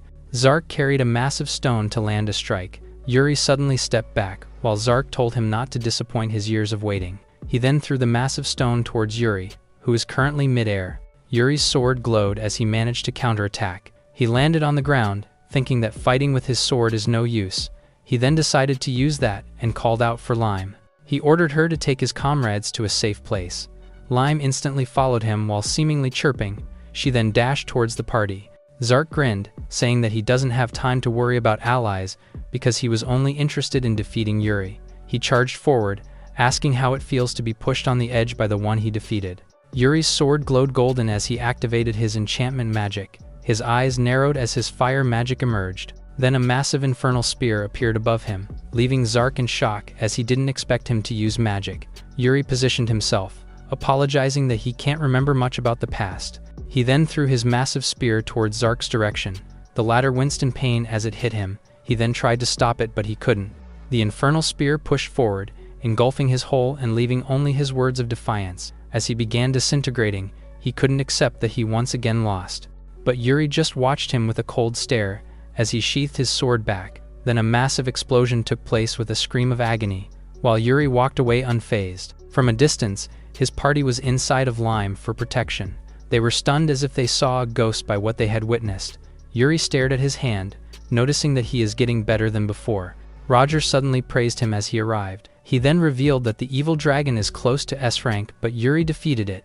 Yuri wondered if it was really strong, as he only happened to defeat it because of holy magic. Roger suddenly called him out, saying that he shouldn't let other people know that he can use holy magic. He then asked him why, prompting him to reply that holy magic is rare, and the world might fight over him. Yuri looked down, thinking that Roger was right. He then raised his hand, saying that he picked up something from the evil dragon. A massive violet stone appeared. He carried it in his hand and asked how they should divide it in 4. The 3 were shocked upon seeing it, thinking that it was too big. Roger admitted that he hadn't seen such a magic stone before. He then smiled and called Yuri, telling him to keep it by himself. The 2 girls agreed with Roger, saying that he should take it with gratitude. Roger smiled widely, reminding him to use it wisely as it could disrupt power balance. Yuri thought that the holy magic and magic stone would bring him a lot of trouble. They then walked away while Yuri was eager to live freely. Inside the manor, Yuri opened his eyes from sleep and asked Lime. He wondered if it was morning already while having someone on his bed. It was Lime, sleeping peacefully. He then stared at her in confusion, not knowing who she was. Lime woke up and stretched as she yawned. Yuri was taken aback while watching her. Lime suddenly jumped towards and braced him, prompting him to think for a second. He asked if she was Lime, causing her to chirp happily. Yuri thought that it was because of the magic stone she ate yesterday. Lime suddenly greeted him cheerfully, surprising him. She tried to walk and called for Yuri's attention, but the latter told her that it was dangerous. She then slipped on the ground, proving Yuri's words. He thought that it might not be good for Lim to become more human-like. He pats her head, saying that she doesn't have to imitate them. He added that she had her own unique charm, causing Lime's eyes to look soft. She then transforms back into a slime. She sits quietly on Yuri's shoulder, making him smile. He then told her that they will go out for a quest today. In front of the guild, Yuri headed on the quest board. He looked up and searched for a quest today. He noticed that it is always the same quest as always. Lime chirps sadly, prompting Yuri to notice. He was frustrated when someone suddenly called him out, prompting him to turn his gaze. He pointed his finger, saying he is ranked 8 in Class C. He smirked because he was known as a wandering rare monster hunter. With a wide grin, he introduced himself as Butch. Yuri just stared at him with a bored expression. Butch then introduced his rat partner named Leo. Butch and Leo pose while Yuri notices that he tamed monsters too, like him and Lime. Butch suggested Yuri to work for him for a day, but he instantly rejected him. He laughed, saying that not all the quests are posted on the board. He raised his fist, informing him that there's something called a personal quest. Yuri was quite clueless as he thought about it. He gazes at Lime, thinking that for her sake it might be worth trying it. He then informed Butch that he would take it up, making him enthusiastic. Under the bright sky, they were riding a small carriage. Yuri admitted that there's a lot he doesn't know, wanting Butch to teach him. Butch smiled widely, agreeing to tell him some solid advice while the pets were fighting over. He leaned closer, whispering why Yuri made a contract with the slime. He then revealed that there are a lot of slimes, but normal blue ones are the weakest. He then told him to find a stronger monster to contract with, having some recommendations. Yuri gazed at him, while Lime listened to them in confusion. She then jumped ahead while Yuri refused Butch's offer. He revealed that Lime is a dependable partner and she will be useful in today's quest, prompting Butch to look at him in disbelief. He burst out of laughter, telling him that he is not a monster tamer at all. Yuri stared at him and told him that he wasn't joking at all, making him laugh even more. Butch's eyes bulged when a large bird suddenly grabbed him. He shouted with all his might as the bird flew away. He was weeping with tears, asking them to help him. Yuri called out as she glowed golden. She instantly ascended towards the escaping bird and transformed herself into a cockatrice. She snatched Butch from the bird, prompting him to ask in panic. She then brought him back to the small carriage with care. Butch pointed at Yuri, asking what was the deal with his slime as it transforms. Yuri rubbed Lime's beak and told Butch that it is normal. He then added that blue slimes are just ordinary monsters according to Butch. The latter was left confused and stunned, saying that ordinary monsters don't do that. Yuri dismissed it and asked where they were heading. Butch suddenly smiled and remembered that he hadn't told him yet, prompting Yuri to look at him in confusion. He then revealed that their destination is the Dragon's Valley. Picturing the dragon's nest, he told him that their objective is to capture a young dragon slumbering in the valley. The massive kraken of the distant seas, the golden monstrous bird that lives on steep cliffs, and the rainbow slime that only a handful exist in the world. Butch, having to capture all these aforementioned monsters, became known as the Wandering Rare Monster Hunter. Yuri bluntly praised Butch for earning such a title. He then asked why he was still a C rank despite his achievements. With sweat on his face, he told him that amazing people don't always get recognized. Yuri still praised him, prompting him to laugh with nervousness. Butch informed him that the dragon is ferocious, but it is breeding season so its strength diminished. Looking in front, he smiled widely as they had arrived. The two of them were standing in front of the Dragon Valley, preparing his pet. They have to cross the cliff in front of them. He threw the rope with Leo in it, descending at the other end of the cliff. Leo then tied the rope in a small stone. Butch praised his pet as he crossed the cliff using the rope. Yuri commended their teamwork while calling for Lime because they can't fall behind. He raised his hand as the wind got stronger. He realized that transforming into cockatrice might be dangerous. He then thought of something to do. While Butch arrived at the other end with the help of Leo, he then sneered proudly. He smirked widely, telling Yuri to keep up for the wind to not carry him away. Yuri and Lime ascended midair. Butch's eyes bulged out as he saw them riding the wind. Yuri landed effortlessly on the ground as Lime transforms back. He then praised Lime for doing well. Butch looked at him with a face, saying that he was really something. Suddenly, something caught their attention. It was a pack of rank D kobolds, walking towards them. Butch suddenly walked forward, arrogantly facing the kobolds. He told Yuri that a true monster tamer is one who can win over the monsters with friendly communication.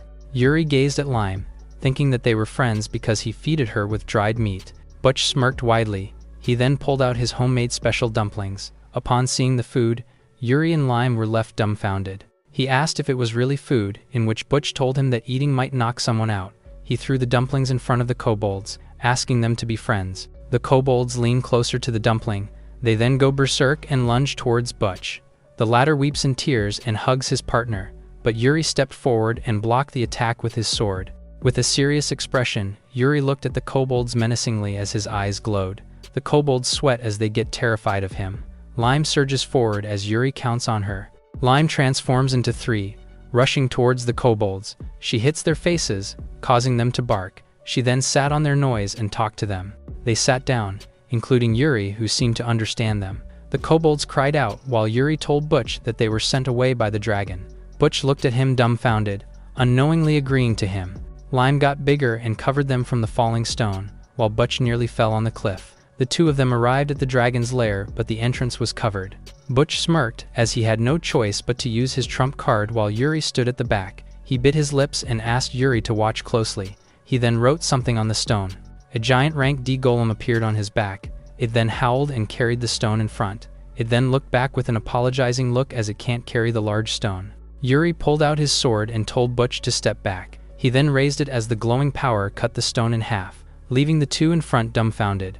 Butch was confused how he can tame and wield a sword at the same time, suspecting that he's not an F rank, while Yuri learned that he can easily acquire new skills because of his past memories. Yuri walked past him. He then turned his back and told him that he is just an ordinary F rank adventurer. Butch complained, saying that ordinary adventurers can't do that. Someone took a step forward, halting the two in front of the entrance. Yuri informed Butch that someone was coming over. Butch got confused and looked closely. That someone touched the wall. It was Isha telling them to prepare themselves because she will take them down. She got confused, seeing Yuri in front of her. Butch's mouth parted seeing her while Yuri dismissed it because it's just Isha.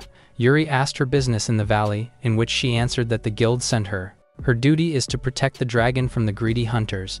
The dragons have values all over their body, so the guild placed restrictions to prevent overhunting. She added that dragon hunting without going through the guild is prohibited. She revealed that she blocked the entrance, but didn't expect Yuri to break it. Yuri told her that they will only collect an egg, but Isha did not hear that from the guild. Isha suddenly suspected something. She looked at the sneaking Butch, saying that the old man convinced Yuri to do it. He got mad. hearing that Isha called him a shady hunter. Butch broke down, showing her the license he obtained from the guild. Her eyes widened, seeing Butch is a C rank. Isha confirms if Butch is the Butch the braggart, prompting him to clench his teeth. Yuri got confused while Isha told him that Butch is a liar and troublemaker that is exploiting the rookie. Yuri told her that Butch's heroic tales are impressive, but he asked him if it was all a lie. Butch bit his lower lip in nervousness. He then bowed down and apologized for deceiving Yuri. Isha told Yuri to forget about him, but Butch taught him things he didn't know. Suddenly, a couple of people appeared, prompting Isha and Yuri to look at them with alertness. Isha told him to deal with it later as they prepare themselves. A couple of hunters surrounded the whole area.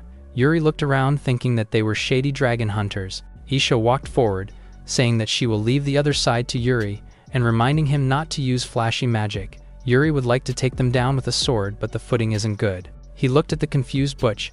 He then bit his lip as if imitating him earlier. Isha suddenly turned her gaze at them, while Yuri raised his hand and told her to leave it to him. His eyes suddenly glowed. 3 kobolds suddenly showed up in front of them. Isha and Butch were shocked as he used summoning magic. The kobolds suddenly lunged towards the hiding hunter. They were attacked by the kobolds, causing them to shout in terror. Yuri raised his hand while the chaos took place. Yuri realized that the kobolds were stronger than when they fought earlier. Isha couldn't believe that the supposedly D-rank kobolds were now B-rank. The two of them watched Yuri on his back, thinking how really strong he was. The hunters ran away, saying that they had to fall back for now. The logo on the hunter's back made Isha's eyes widened in shock. Yuri noticed and asked what was wrong, but Isha dismissed it.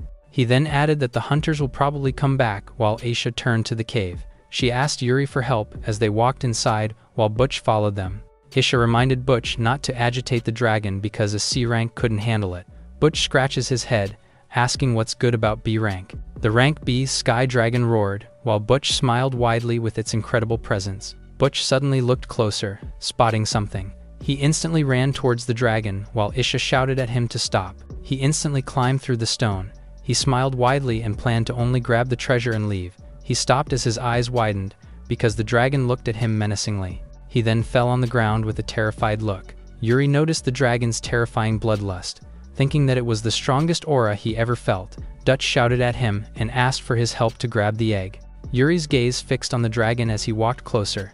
He landed in front of the dragon and watched it closely. The dragon seemed to smile as it saw him. Yuri then apologized. He closed his eyes and told him that he can't cooperate. Butch moved closer, asking if he was also scared of it. Yuri seemed to understand that even for monsters, their children are more important than their lives. Hence, taking the egg without permission isn't acceptable. He then turned around, apologizing for getting on Butch's way. The sky dragon smiled at them, then laid down to rest with her eggs. Something suddenly hits the dragon's eyes, halting the 3 of them. The dragon's eyes suddenly turned red. It then roared menacingly with dark energy around it. The 3 of them turned their gaze with wide eyes. The hunters suddenly showed up as one shouted to hunt the dragon. The hunters descended with their weapons ready, but Isha and Yuri suddenly moved to protect the dragon. A man suddenly landed in front of them, saying that it had been a while. Isha looked at him with wide eyes as he mentioned her name. He grinned widely, saying that meeting there was some kind of pain. Isha became serious as he recognized that it was Agnes. A vine suddenly wrapped around the sword. It was Isha and Agnes fighting in the middle. Agnes confirmed if the guild ordered Isha to protect the dragon. He smirked and told her to watch the dragon slip away right before her eyes. He added that Isha's rank will be revoked too, but Isha's eyes narrowed as she told him that he's the one out of luck. Agnes froze in his place, confused of what's happening. Yuri fought with each of the hunters, protecting the dragon. Agnes turned his head, asking if Yuri killed his subordinates. Yuri then surged towards Agnes' position, but he halted when the dragon hit him. The dragon sent him flying as he hit his body on the wall. Yuri landed on the ground and positioned himself. The dragon loomed before him as it roared menacingly at him. Yuri asked what Agnes did to the dragon. The latter laughed and told him that he sprayed it with a monster stimulant. He ran away from him, saying trash should be crushed like trash. The dragon's massive hand was about to crush him. His claw landed on the ground, smashing it. Yuri and Isha suddenly shouted Yuri's name in shock. Agnes laughed at him and mocked him, but his eyes suddenly narrowed. Yuri managed to lift up the dragon's claw with his buff magic. Agnes's mouth parted as Yuri managed to deflect the dragon's attack with his bare hands. Yuri's hands glowed. He then asked the dragon if it could hear him. He assured it that there's nothing to be afraid of, prompting the dragon to stare at him. Its eyes went back to normal and removed its claw. Yuri praised her as he acquired the advanced taming skill. He caressed it carefully, taming the poor dragon. He realized that the dragon was just afraid of outsiders. Agnes was confused as Yuri managed to tame the dragon. The dragon roared at him as she cannot forgive the intruder. Yuri touched the dragon, his eyes lit up and told the dragon he would leave it to her. The dragon suddenly glowed golden as it roared, its eyes crackling with lightning as it awakened. It furiously surged towards Agnes. The dragon grabbed its collar, making him surprised. The dragon flew while Agnes pleaded with it to let go of him. The dragon followed him and furiously let go of him, tossing him outside her den. Yuri asked if the dragon was feeling better, in which it roared as an answer. Butch watched him in shock, while Isha called him a ridiculous person. Isha informed him that she will ask the guild for his reward for taking care of everything. Yuri asked if she was sure about it, but she agreed happily because he saved the dragon. She smiled and added that he also punished Agnes for her. Yuri asked if it was really okay while asking about Agnes. Isha revealed that they were in the same class before. After Isha got promoted, Agnes began committing crimes. His license got revoked and he got expelled from the guild. Isha asked Yuri if he knew where fallen adventurers ended up, making him confused. It was in the Under Guild. It employs adventurers to commit more crimes repeatedly. Isha admitted that Yuri is strong and kind, but she felt like taking care of a newborn baby. Because he got tricked by cunning people, he knew nothing about the world and his mindset is that of an F rank. She added that if he was left behind, he would end up like Agnes. Yuri deemed Isha's words right despite its harshness. Isha pointed at him and told him that there is another training session. With eagerness, she told him that she will help him train his mind. Inside the guild's training arena, Isha walks towards them and greets them. Yuri and the others listened to her for another training session. Isha confirmed that everyone was there and started the training. Arya shyly raised her hand, telling her that there are only 5 of them. Isha remembered it. She revealed that they were the only ones left. She added that in just a month, 3 of them died and 2 voluntarily returned their license. She commended the rookie for lasting for over a month. She informed them that adventuring isn't as easy as they thought. She looked at them directly and ordered them to stay vigilant, in which Arya answered with enthusiasm. Isha raised a sack as they got started. She told them that today's training is picking up trash. The 5 adventurers were picking up some trash on the sidewalk. 2 of them suddenly burst out and complained. Yuri remembered Isha telling him that there is something he is lacking. She told her to find it out through their training today. He was thinking that he had no intention on becoming an evil adventurer. He doesn't know how to make sure of it, but he will do as told. Arya's eyes sparkle with amusement, saying she can't fall behind either. Yuri picked up the trash diligently, not noticing them before. The kid asked his mom what Yuri was doing. The latter answered that he was picking up trash, prompting the kid to ask why. He told him that it is an adventurer training, causing his eyes to sparkle in amusement. The kid offered help, but his mom told him not to bother the adventurer. Arya suddenly showed up, telling the kid to clean up the town hall together. The 2 of them happily sing and dance as Yuri and the kid's mom watch. Yuri realizes that the more hands, the better, and proceeds to finish it quickly. They caught the people's attention, especially Yuri for being incredibly fast. The people watched as they couldn't believe that adventurers do such stuff too. Someone suddenly picks up the trash, saying that he will help out as others join too. A bunch of people suddenly help out to clean the trash as Yuri stared at them. He was confused about what's going on because other people keep gathering. Isha suddenly showed up, saying that things are going well. He then called her name out upon seeing her. Yuri told her that the townspeople suddenly helped out, prompting Isha to answer him. Isha revealed that Yuri's sincere actions moved the hearts of the people around him. Agnes had remarkable talent, but he chose to be greedy for his own gain. But if he lives sincerely, people will gather around him and help him. The thing that Isha wants is for him to understand that. Yuri looked around, realizing that he made it that far already, but it was thanks to the companions he had met. The kid ran away as he was ready to pick up the trash, but he suddenly bumped into someone. The kid fell on the ground while the Mohawk guy deemed him annoying. The kid nervously apologized as he looked at them. The guy tossed the cigarette and mocked him for dreaming of a bottom-tier adventurer. He added that he should pick up the trash forever, making Arya furiously shout at him. The kid looked down with tears in his eyes. Yuri called out to the guy, saying that he dropped the cigarette butt. The kid looked up to him, while he continued to point where the trash bin was. The 2 guys suddenly stop and gaze at him. They suddenly faced him and asked if he was picking a fight. The bald one mocked him, while the Mohawk guy clenched his fist. He suddenly attacked forward, telling Yuri to pick it up. Yuri then picked it up, dodging the guy's punch. He raised his hand, handing the flaming cigarette to the guy. The guy's head burned, prompting him to shout in pain. Yuri's palm glowed in green. He activated his wind magic and sent the guy away from them. The two of them then landed inside the trash bin. Yuri turned his back and told them to learn from it. The kid's eyes lit up in amusement, telling how cool adventurers are. Under the night sky, Agnes was telling someone that he would immediately get the dragon's heart. He pleaded with the cloak figure to spare his life. He even swore to kill Yuri, getting the figure's attention. The latter gave him a chance, but he needed to make sure to kill Yuri as she flickered her finger. Agnes's face suddenly turned twisted. A creature suddenly emerged from his head. The creature loomed over the girl with such an aura, while the latter licked her lips as she found Yuri so soon. Inside the guild, someone asked permission for Yuri to ask something. Yuri asked why Roger suddenly called him out. Roger stared at him and smiled. He then revealed that his request is the subjugation of the Ogre King. Yuri curiously asked about the Ogre King. It was an A-rank quest, sent by the guild, because an ogre suddenly appeared at Moiran village to terrorize the villagers. It wasn't a regular ogre because an A-rank adventurer was defeated by it, deeming it as an Ogre King. Roger admitted that he has some matters to attend to and he cannot make it. So the quest had fallen onto Yuri's hand. Roger informed him that he already asked for special permission for it. Yuri thought he would once again be trapped in a troublesome ordeal. He arrived at the Moiran village that is seemingly one with nature. Suddenly, Arya, who was hiding in the bush, caught his attention. He then called out to her, prompting her to look with nervousness. Arya was surprised and asked him, and he answered that he was there to subjugate the Ogre King. He asked if Arya was also participating in the quest, in which she denied. Her eyes became sad, telling him that she came back home to her hometown.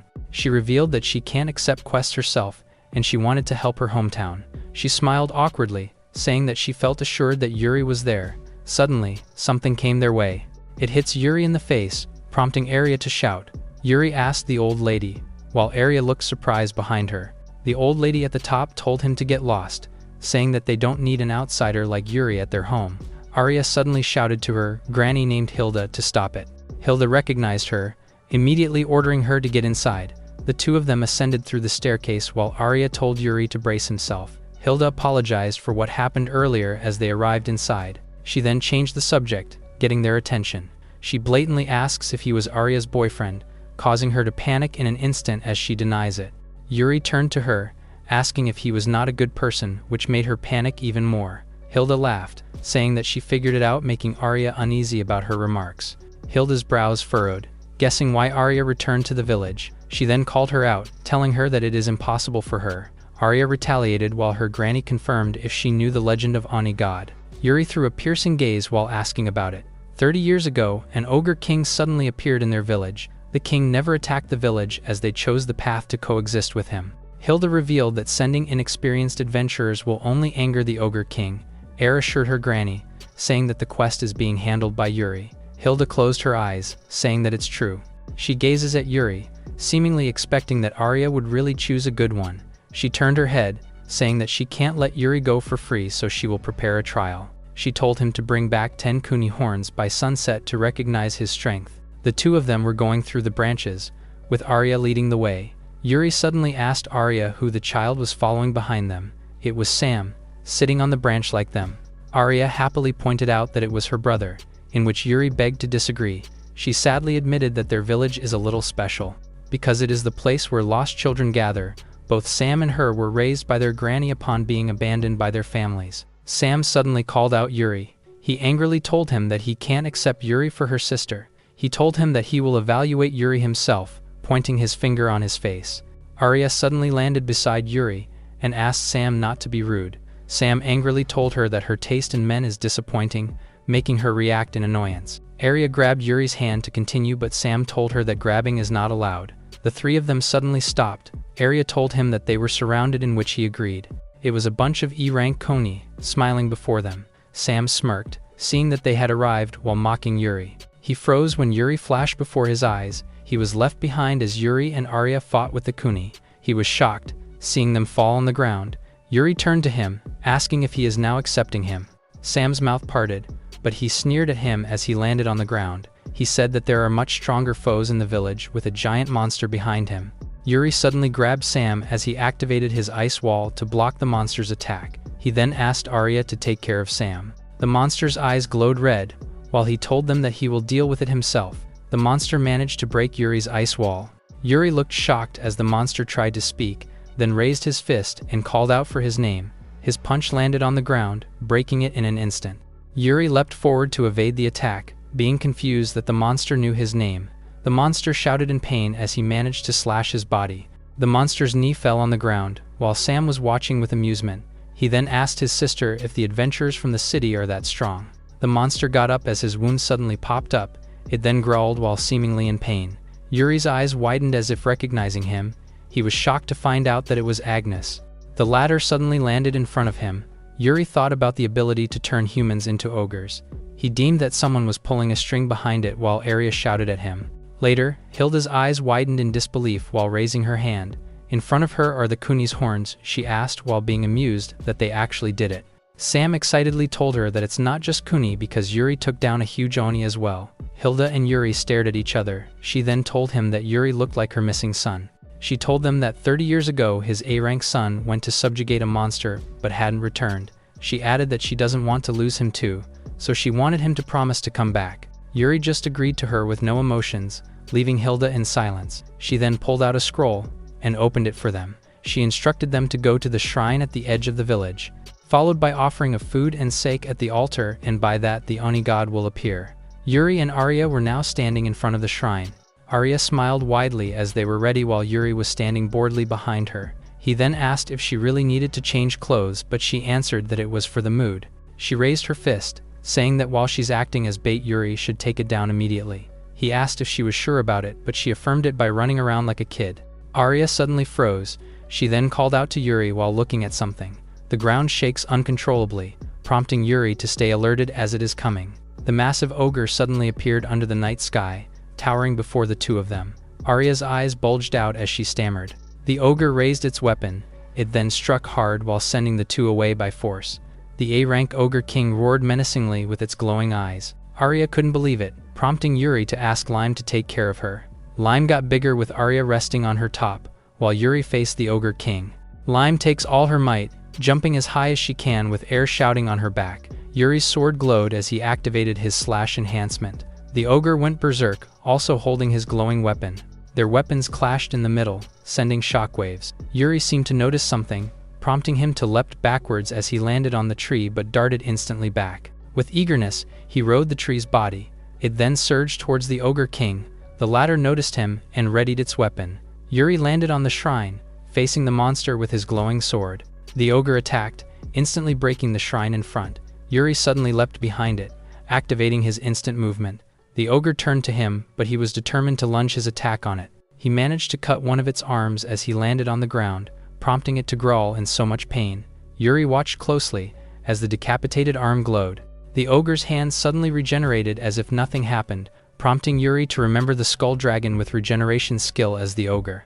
The ogre looked at him as it spoke, making his eyes widen in surprise. They stood face to face as he recognized that it was the ogre's voice. The ogre lowered his gaze, pleading with Yuri to kill him, leaving him in confusion as he stared back. The ogre king cupped his head and pleaded with Yuri to kill him because he doesn't want to hurt anyone else anymore. Yuri curiously asks what he meant by that, in which the ogre revealed that he was originally human turned into ogre. He admitted that he did something wrong to the adventurers as he begged for Yuri, while the latter was left with his words. Suddenly someone flickered her hand, causing the ogre to go berserk again. It then raised its hand furiously to grab Yuri. With eager resolve, he decided to follow the ogre and slashed his sword in front. The ogre's arm was cut as he leapt above for a follow-up attack. He raised his glowing sword, saying that he will put him at ease now. A massive blue beam suddenly struck the ogre's chest. It then thanked Yuri for killing him. As his body fell on the ground, its body began disintegrating, with his earring falling onto the ground. Yuri grabbed the fallen earring and stared at it closely. He realized that it was the same as Hilda's earrings. He then looked at the corpse and thought that he was the granny's son. His eyes suddenly glowed as he noticed something. He managed to dodge the incoming attack from the enemy. The opponent was surprised as he avoided a vital spot and defeated the ogre she created. She then smiled at him and introduced herself as Gilly. She showed her number and told him that she had come for Zark, her brother. Yuri was able to realize that the magic he felt was similar to Zark because they were siblings. Gilly raised her hand, saying that the Ogre King was her masterpiece. She smiled crazily as she mentioned that the one meant to protect the village became a beast. Yuri's gaze suddenly narrowed, while Gilly raised her hand in rage. A spear suddenly emerged from her dark magic. She raised it high and threw it towards him, saying that he'll know the weight of his sins. As the spear traversed midair, Yuri freed his hand with any weapons. He then blocked the attack with his bare hands. He became confused as he found himself inside the red skull. An ogre suddenly appeared in front of him, in what he thought might be a vengeful spirit. Yuri grabbed the spear, but it suddenly exploded on his hand. The system panel suddenly showed up, announcing that he acquired an advanced curse magic. Gilly laughed it off, telling him to show her more of his strength. She transforms her body as she looms over him. She swore to crush and make him her new servant. Her hand instantly glowed. A crimson wave of smoke suddenly emerged from the ground. She then dashed forward, asking how it felt to be immobilized. Multiple red slashes took over the place, while Yuri was left in the middle. Suddenly, he popped up with blue energy surrounding his whole body as he used his curse reversal. Gilly gritted her teeth, blinded by the light he emitted. The curse magic of Gilly disappeared as the place got back to normal. She instantly leapt above, opening her glowing palm as she threatened Yuri. A massive evil flame suddenly emerged, traversing towards Yuri's direction. Yuri stood unfazed. With his cold demeanor, he activated his advanced purgatory. A huge flame suddenly formed in his hand, countering Gilly's attack. A massive explosion suddenly took place inside the forest with Gilly's loud cry. She began falling from the sky with her disintegrating body, while Yuri leapt above her. He grabbed her weapon, saying that she toys a lot of innocent humans. With his palm wide open, he declared that the one who should be judged is Gilly. The latter clenched her teeth in retaliation, while Yuri activated his advanced spear of judgment as it engulfed Gilly's whole. Back in the Moiron village, Hilda couldn't believe that Yuri managed to defeat the Oni god. She added that Arya was right for calling him an extraordinary man. Hilda bowed to him and asked to take care of Arya from now on, in which he agreed. Arya panicked and told him not to agree easily, prompting him to ask if she does not like him. She then turned around and asked Yuro to get going, but his gaze was fixed on Hilda's earrings. He suddenly showed his hand, telling Hilda that he had something to deliver. He showed her the earring, saying that it is something that the Ogre King had. Hilda grabbed the earring in surprise as if recognizing it. Her eyes became teary and thanked him. Arya and Yuri then walked away from the village. She then thanked him for not telling Hilda the truth. Yuri curiously asked if Arya saw, in which she admitted because she was up high with Lime. Yuri looked down as he told a lie. He admitted that he couldn't bring himself to tell the cruel truth. Arya smiled at him warmly, telling that she likes kind lies, because Yuri saved both Hilda and her son. Yuri finally understood what Arya meant. Arya suddenly told him that he had grown, in which he asked if it was a compliment. Yuri slowly opened his eyes. He was confused with the feeling of being underwater. Someone called him out as he was sinking. It was a girl. Being glad that he finally woke up, he looked at her in confusion. He seemed to recognize the face of the girl, but he couldn't remember it. With the last of her magic power, she spoke to Yuri directly in his heart. With tears in her eyes, she pleaded with him to head to the Water City immediately. She glows in blue as she shouted. She then vanished, leaving only her words that the world will face its destruction otherwise. Yuri asked what she was talking about while holding his breath. With his eyes half closed, he began to choke. He opened his mouth to gasp for breath, but he was underwater. Being asleep, Lime was on his forehead. He suddenly got up, asking if it was Lime's doing. He stretches her, thinking that the dream feels very urgent. He got up, thinking that if the world was destroyed, he wouldn't be able to live freely. It's a hassle for him, but he will head to the Water City to check it out. Inside the guild, Yuri told the receptionist that he wanted to go to Luminaria. The receptionist replied to him that due to emergency and being a normal adventurer, it is not allowed. He looked down, proving that something is definitely happening. He cluelessly asked if there's another way because if he doesn't go, the world will be destroyed. Having no other option, the receptionist handed a quest. She urged him to accept the top secret quest from Luminaria. She told him that she can't disclose the details, but other selected adventurers will be participating. In order for him to participate, he had to pass the Night Order's rigorous test. He then accepted the test to join in, when someone walked towards them. It was Rika, waving and asking how he had been doing. She asked if Yuri will be taking the Luminaria quest too, in which he affirmed. Rika admitted that she'll be joining too and asked if she can accompany Yuri. She heard the Night Order, recalling the memories from before. Yuri and Lime looked at each other, seemingly wondering what was that. At the testing area, Yuri noticed that there are so many people that will be taking the test. Rika told him that the Knight's Order test won't be easy, so stay focused. Suddenly, someone called her out. The little girl jumped and tried to brace her while calling her big sister. Her cheeks flushed as she complimented Rika, wanting to rub her cheeks. Yuri curiously asked if she knew her. Rika introduced Claris as her old friend from the Night Order. She admitted that before coming to the town, she was part of the Night Order. Yuri suddenly remembered his impression of her before. While Claris was looking at him intently, she pointed him out, asking who he was. Rika smiled and introduced him as a fellow adventurer that helped her a lot. Claris said that she was not jealous but couldn't accept Yuri on Rika's side. She thought that he had some incredible skills and asked what his rank was. Yuri showed his adventurer card, blankly telling her that he's an F rank. Claris tossed his card on the ground, getting mad that he was standing beside Rika. The latter tried to calm her down, but she refused furiously. She pointed out Yuri and told him that she can't accept and acknowledge him. Rika apologized to Yuri, but he just assured that it was true. Someone suddenly greeted all of them. It was the captain of the Night Order named Brian. He informed them that they will undergo a 2-day survival test. He struck his sword on the ground and told them to follow the instructions of the knight assigned to them. Yuri became serious, finally finding out that it was the rigorous test they had mentioned. With eager resolve, he swore to pass the test no matter what to go to Luminaria. Yuri curiously asked about his assigned knight, in which Claris answered that it was her. Claris looked at him with disgust and announced that he was disqualified, prompting the two to look at her in confusion. Claris continued to look at Yuri with disdain.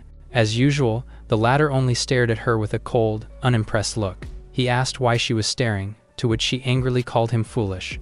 She said that this test also serves to assess the conducts of adventurers. Rika has nothing to worry about, but the problem is Yuri himself. Seeing that she's being harsh, Yuri felt helpless. In that case, he has no choice but to give it his best. Waiting for him were 2 hungry D-rank wolf fang monsters. Claris scoffed, underestimating Yuri in her mind. The latter drew his sword, determined to display his skill.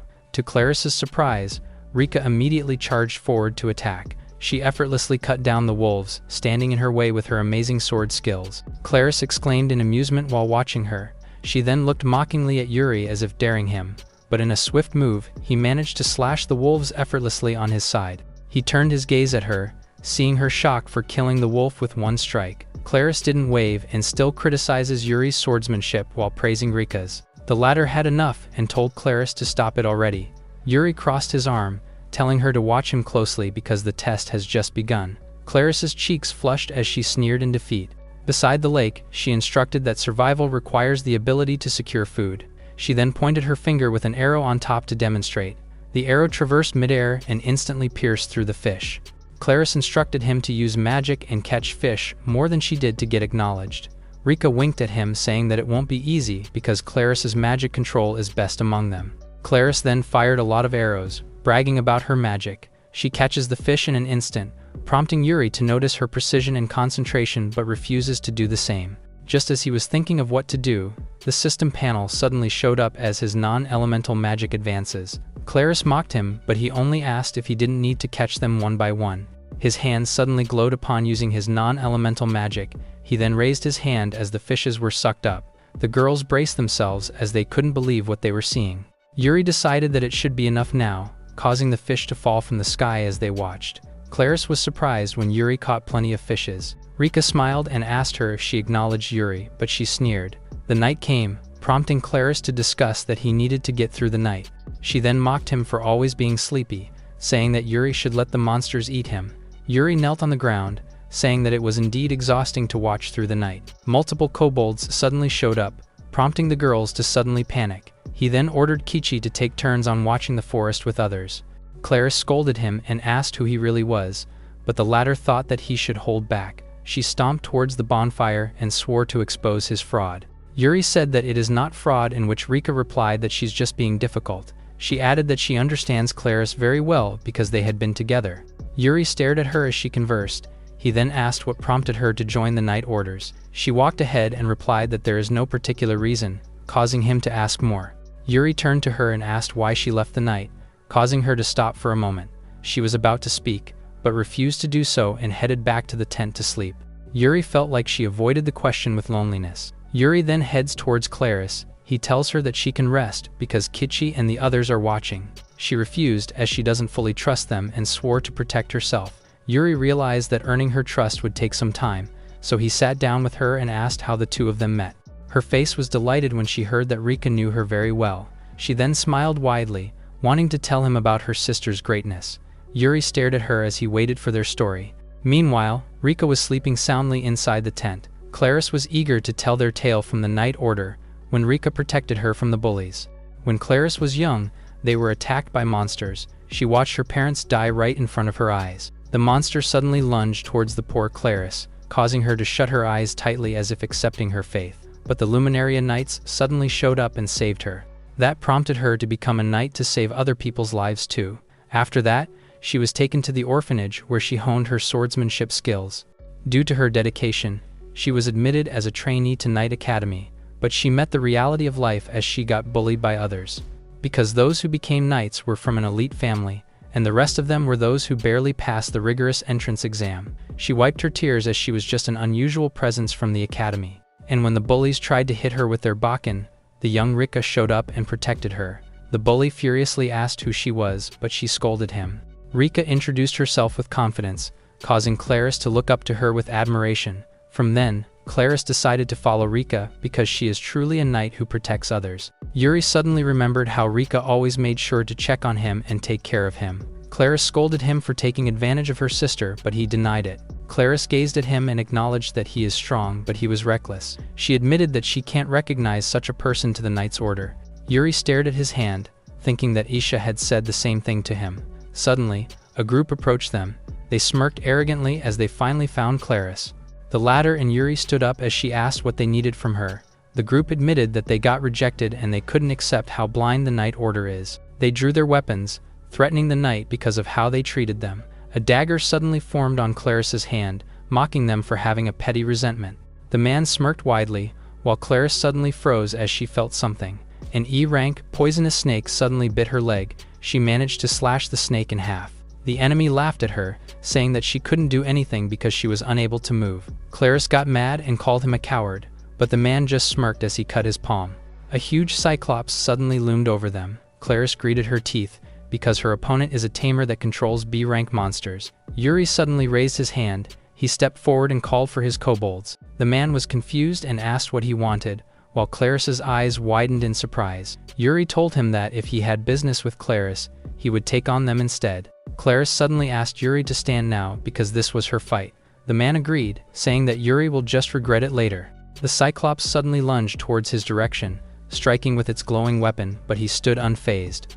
A massive explosion took place as the attack landed, leaving the three men to look in shock. The Cyclops growled because Yuri managed to stop the attack with bare hands. Turns out that the B-rank Cyclops was hypnotized by curse magic. Yuri realized it, noticing that he was forced to obey them. His hands suddenly glowed, engulfing the huge Cyclops and him inside of it. He told the monster that it was now free to live as it chooses, causing the Cyclops to react in shock as its mouth parted. It then looked behind and stared at the men. It suddenly growled furiously at them, causing them to react in shock. They ran away from the scene as the Cyclops chased before them. Clarice was stunned, remembering how Rika saved her through Yuri. The latter turned his head, asking if she was okay. Her cheeks flushed as she looked at him. She tried to get up while telling him that it was nothing. Yuri noticed that the poison was spreading through her body. He then called out Lime and ordered her. Lime sucked the poison out of her body. Yuri asked how she was feeling, in which she surprisingly felt better. Clarice suddenly went silent. She then curiously asked why Yuri saved her. She shut her eyes and admitted her mistakes. Her eyes suddenly widened when Yuri told her that Rika would be sad if something happened to her. He got up, saying not to neglect others and live honestly and sincerely. It was all that he learned during his adventurer training. Clarice never thought that she was the one being taught a lesson. The sun rose and she congratulated Yuri for passing the test to save Luminaria. Meanwhile, Rika was still asleep despite the commotion outside. Rika curiously asked if something really happened like that. She didn't expect that the two would be close while she was asleep. Yuri suddenly looked ahead and exclaimed. They were in front of the cliff as their meeting spot. The two of them looked up when someone called them up from above. It was Clarice riding a dragon midair. She waved her hand and apologized to keep them waiting. She landed on the ground with a wyvern, prompting them to ask if it is their transportation. Clarice said that Luminaria is beyond the Eastern Sea and traveling using the carriage will take a long time. The two girls smiled widely as they rode the wyvern, with Clarice exclaiming in excitement. The three of them were traversing the sky, with Rika smiling widely from the wyvern's view. Yuri asked if they could fly faster, but Clarice scolded him because the dragon is meant for two only. She added that Yuri can just jump off and swim so that Rika and her can enjoy themselves. Without a word, Yuri instantly jumped off the wyvern. The girls were shocked as their eyes widened, with Claris asking what he was doing. Rika suddenly noticed that there was something heading towards them. It was a B-rank dark wyvern welcoming their way. Their wyvern suddenly stopped in fear and tossed Rika from above, prompting Claris to call her out in worry. Yuri instantly bit his finger, activating his non-elemental magic. From there, the sky dragon suddenly emerged and caught Rika just in time while biting the dark wyvern. Yuri then leapt above the dark wyvern. His sword glowed brightly while telling it that he was in a hurry. He instantly cut the dark wyvern in half, causing it to fall from the sky. Yuri praised the sky dragon, and it roared as an answer. Claris watched them in disbelief while Rika was surprised that Yuri could control a sky dragon. Claris' brows furrowed, thinking who he really was because even a veteran knight can barely do it. With things being resolved, Yuri told them to speed up. The dragons instantly soared the sky, with Rika praising it because it is faster than before. Claris's cheeks flushed, being annoyed that her sister was taken away. Rika smiled widely because she could already see it. In front of them was the Luminaria city they had been eager to go to. Yuri was thinking internally that Luminaria is a beautiful city by the sea. He was wondering what could possibly happen in such a peaceful city. The people from the city looked above in confusion. They were wondering what's with the sky dragon because it was huge. Just as Yuri got off, he faced a questioning because they were surprised. The old man apologized because it was too big for their stables, but Yuri dismissed it. Yuri thanked the sky dragon as it vanished right before their eyes. Claris instantly dragged him away and told him not to get too much attention. Luminaria was built with waterways running so it blends with the sea. The girls called Yuri out, saying that the Luminaria headquarters was there. But Yuri was left in front of the girl's statue, causing Rika to ask him in worry, but he just asked her about the statue. Rika revealed that she was Lady Aqua, the founder of Luminaria. Yuri noticed that she looks like the person in his dream while uttering her name. At the Elise Lake of Luminaria, a big dome of dark energy was present. Inside of it was the Cloak Man, asking Aqua to tell him everything she knows. Aqua asked what he was talking about, but the man told her not to play dumb because he knew that she contacted someone. He grabbed her chin, telling her that no one is coming to save her even with that. His subordinate called him Lord Serial, saying that there is urgent news. He added that a dark wyvern patrolling the sea was shot by an unknown force. Aqua smiled in delight, thinking that Yuri came. Serial found out that it was Aqua's doing. He then thanked the subordinate and told him that he is no longer needed. The subordinate asked for help, but he was vanished in the dark by Serial's magic. Aqua shouted in alarm, but Serial told her that they were nothing but a sacrifice to fuel his dark magic. He then directed his glowing hand towards Aqua. He released his dark magic on her, making her shout in pain. He swore to erase those who would come while Aqua landed on the floor. His eyes glowed as he raised his hand with an engraved number of 4. Aqua can barely keep her eyes open as she calls for Yuri. Claris happily extended her hand, informing that they had arrived. She told them that the building in front was the headquarters of Luminaria, and it was also known as the Silver Shield. She added that they were named after the Silver Guardians, while Yuri noticed that it was more beautiful than the guild. They stopped in front while Claris thanked Lord Marius for waiting. Marius stood before them. He greeted them as they arrived. Rika and Claris bowed down as Marius showered them with appraisal. Yuri pointed Marius out and asked if he was really amazing, surprising the girls. The 2 girls instantly scolded him and told him to watch his mouth. They then instantly apologized to Marius, in which he understands. Marius stared at Yuri, noticing his strong and pure aura. He also noticed that his swordsmanship and magic is formidable. His eyes narrowed as if he was standing in front of a legend. He suddenly asked what Yuri's name was, and he instantly answered. Marius smiled, saying that he was the very person he had been searching for. Yuri stared back at him as if observing him. He doesn't know how powerful the court magician is, but seeing him in front, he was sure that he was the strongest person he had ever met. Going back, he told them that they will accompany the knight in order to investigate the singularity. The 3 of them looked confused, with Yuri asking what was that. He then told him that the singularity is the dark magic dome at the east. He admitted that the knight had failed, so they sought help from the adventurers. He ordered them to head to Elise Lake and help Luminaria be free from singularity. Yuri thought about it, thinking about Aqua and the world's destruction. He suddenly stepped forward and told Marius to leave it to them with determination. The latter then smiled with satisfaction and told them to rest first. In the small inn, Yuri was lying down when Lime suddenly called him out. He asked if Lime was hungry, in which she answered, and with that, he realized that they haven't eaten yet since morning. But he remembered Rika's reminder to stay quiet inside the inn. He then decided to take a little walk. Lime and him had a meal at the meat shop, and took a little walk once again, but he noticed Rika on the other side. He then called her out, prompting her to look at him. She instantly noticed him and asked what he was doing there. He admitted that Lime and him got hungry, so they went out to eat something. He then asked about her, causing her to be caught off guard. She was about to talk when someone suddenly exclaimed. It was Barry that recognized her. She became annoyed and asked what he wanted. Barry exclaimed that she was cold, asking if they couldn't meet without a reason. He then added that it makes him sad because they were once engaged. Yuri suddenly thought that they were ex-fiancé, while Rika suddenly jumped off the wall. She stood confidently, saying that she broke the engagement long ago. Barry thought that she came back to show off her man. He pulled out a weapon and told her that he must be good enough. He aimed the weapon on her neck, saying she could be his third woman. Rika annoyingly told him to take it back and not disrespect Yuri, but Barry instantly slammed her through the wall and told her that she can't win against him with an arrogant face. Yuri stretches his hand behind him, saying he should be the one to know his place. Barry suddenly turned around. He instantly threw off a kick towards Yuri, but the latter moved faster than him. Yuri managed to evade each of his attacks effortlessly. Barry scoffed in excitement. He then leapt backwards and asked if he was joining the quest. With a twisted face, he revealed that he was joining too and they should get along now. But Yuri just stared at him coldly, seemingly annoyed by what he did to Rika. Yuri positioned himself for a fight. Same goes with Barry, who smirked in excitement. He suddenly scoffed and told them that he was just kidding while walking out. He arrogantly told them that he doesn't need to waste time for weaklings like them. With a killing intent, he threatened to kill Yuri if he dragged them down. Yuri blankly told Rika that even someone like him can become a knight. He noticed that he was a bit frivolous but had some refined movement. Rika suddenly told him that Barry was one of the reasons why she quit the Knights. She revealed that Luminaria is her hometown, and her father was once a knight everyone respected but unfortunately died. She felt alone and decided to be a knight, but everything was decided and she left. She gazes at her father's tomb, being sure that he will scold her. Yuri told her that as long as she's happy, that's all what matters. He then faced her and reminded her that loving freely is not a bad thing. Her eyes softened as she agreed to him.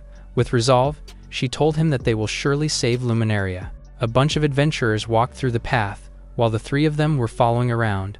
Marius told Yuri that he will count on him, getting their attention. He admitted that without a doubt, Yuri was the key to the operation. Yuri felt like the expectations skyrocketed, but he will do what he can. Barry showed up on their back with a smirk, being surprised that Yuri was the ace.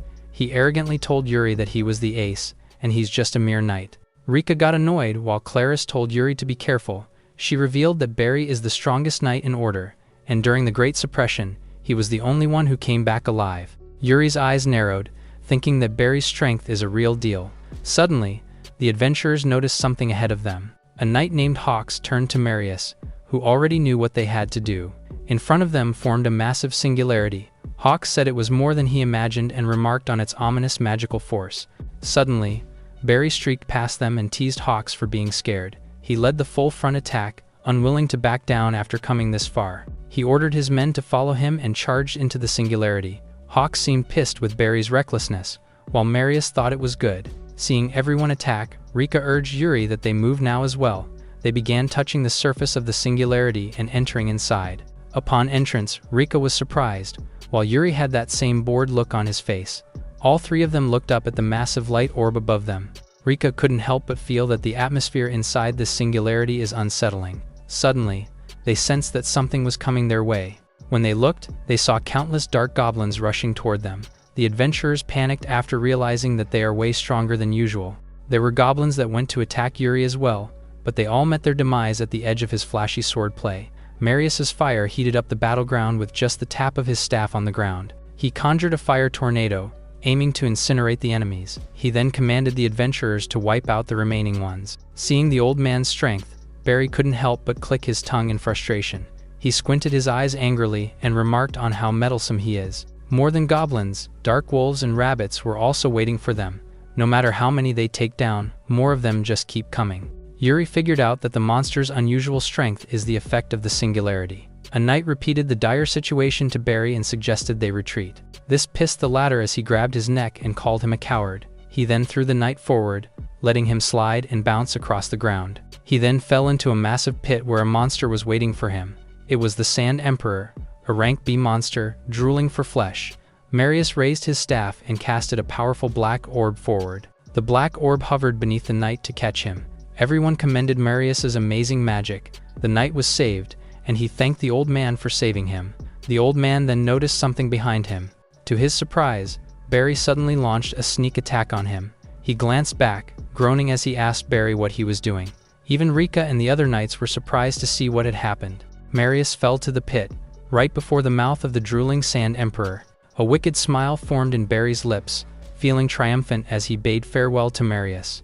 Everyone peeked at the monster beneath the pit, who was looking at them too. Barry celebrated the death of Marius with a vicious laugh. Clarus was utterly enraged and attacked him, asking if he lost his mind. The latter only looked back as the ice spears approached him. He effortlessly conjured a barrier to block the attacks. Hawks and Rika charged toward him in sync. A powerful explosion ensued afterwards. The adventurers were then surprised to see the monsters disintegrating into black smoke. These black smokes then condensed into a single place. Both Hawks and Rika were surprised upon seeing the sight that unfolded before them. Barry was absorbing the essences of these monsters. The energy he unleashed was so powerful, enough to push them back. Seeing this almost demonic transformation, Rika wondered what happened to him. Barry emerged with his demon form, surprising everyone. He then grinned widely upon feeling the power surging through him.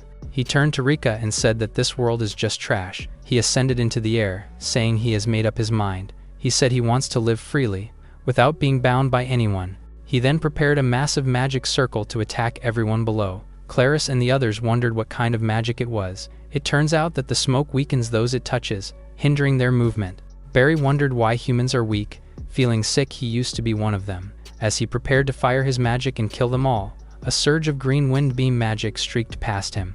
The attack grazed his face, successfully wounding him. From the ground stepped out the figure of a man. It was Yuri, looking at him with cold eyes as he challenged him. Seeing it was him again, Barry was pissed off. He then charged down to attack, aiming to kill him. Yuri was able to draw his sword and cross his blade with Barry's. The latter then taunted him, saying defending alone won't let him win. But Yuri's usual calm and composed demeanor could never be broken by that. That was when Barry sneaked behind, surprising him. The two locked their eyes with contrasting energies as their swords once again clashed. Their fight resulted in a powerful shockwave that leveled the whole battlefield. Yuri then asked why someone skilled like him betrayed the knights. But to Barry, knights are worthless and he needed to prove his own strength. Clarus was surprised as she listened to his ramblings. Same goes for Rika, who refused to acknowledge him. As he whipped out his hands, Yuri recognized the mark appearing on it. That was when he revealed that he had joined the numbers. He bragged that this number is the title given only to the chosen strongest. Little did he know, the silent man in front of him is the same as him. Yuri then told him that he misunderstood the true meaning of freedom. He called him delusional because of his beliefs, pissing him off. But as Yuri lectured Barry, the latter didn't see that he already managed to get close. Yuri aimed his sword as he told him the freedom he seeks, getting him caught off guard. A massive explosion due to Yuri's magic took place, but Barry managed to leap above. He arrogantly mocked Yuri for only crawling around, but Yuri appeared behind him with a massive whirlwind. He was shocked because Yuri was able to stay in the air using his wind magic. He then turned around and pleaded with him to stop, but Yuri surged towards him, piercing his sword through his chest. A glowing beam suddenly emerges from above and hits the ground with force. From there was the defeated Barry, who can't even move an inch. Hawks couldn't believe how strong Yuri was and told everyone to rescue Marius. Rika smiled as she watched Yuri, giving her gratitude to him. Yuri stared at Barry while being sure that he won't be able to get up for now, while Barry just lost his consciousness. He suddenly opened his eyes, and Yuri got confused while watching him. Barry's body became swollen as he begged for it to stop. He asked someone for another chance as his body became severely bloated. Barry's body suddenly exploded as it emitted dark smoke. From there, Serial suddenly appeared in front of Yuri. He then smiled at him and called out his name, in which Yuri answered in silence. A massive dark power suddenly engulfed the whole area. The knights braced themselves with Rika curiously asking what was that. Rika and Hawks suddenly fell, their bodies instantly pressed on the ground behind Yuri and Serial. The latter called him but instantly took it back, calling him number 0 Yuri. The latter noticed his overwhelming power, asking who he was. Serial apologized for the late introduction, confidently telling him that he was Serial, the number 4 in numbers. Serial told him that he already knew that he was the one exchanging telepathic messages with Aqua. Yuri curiously asked about the telepathy, but Serial told him to stop pretending. A massive whirlpool appeared inside the singularity, prompting Yuri to notice that the magical energy has been clearing away. Something suddenly caught Yuri's attention. From a distance was someone being held captive. It was Aqua, who suffered from being tortured by Serial. She slowly opened her eyes, calling Yuri's name. The latter's eyes widened in shock. He recognized that Aqua was the girl from his dream that day. But before that dream, he knew that he met her but couldn't remember where. Aqua shouted as she was about to tell him, but she was electrified by the dark energy surrounding her. Serial told him that he was too late to rescue Aqua. Yuri suddenly glowed in blue and instantly darted towards Aqua's place.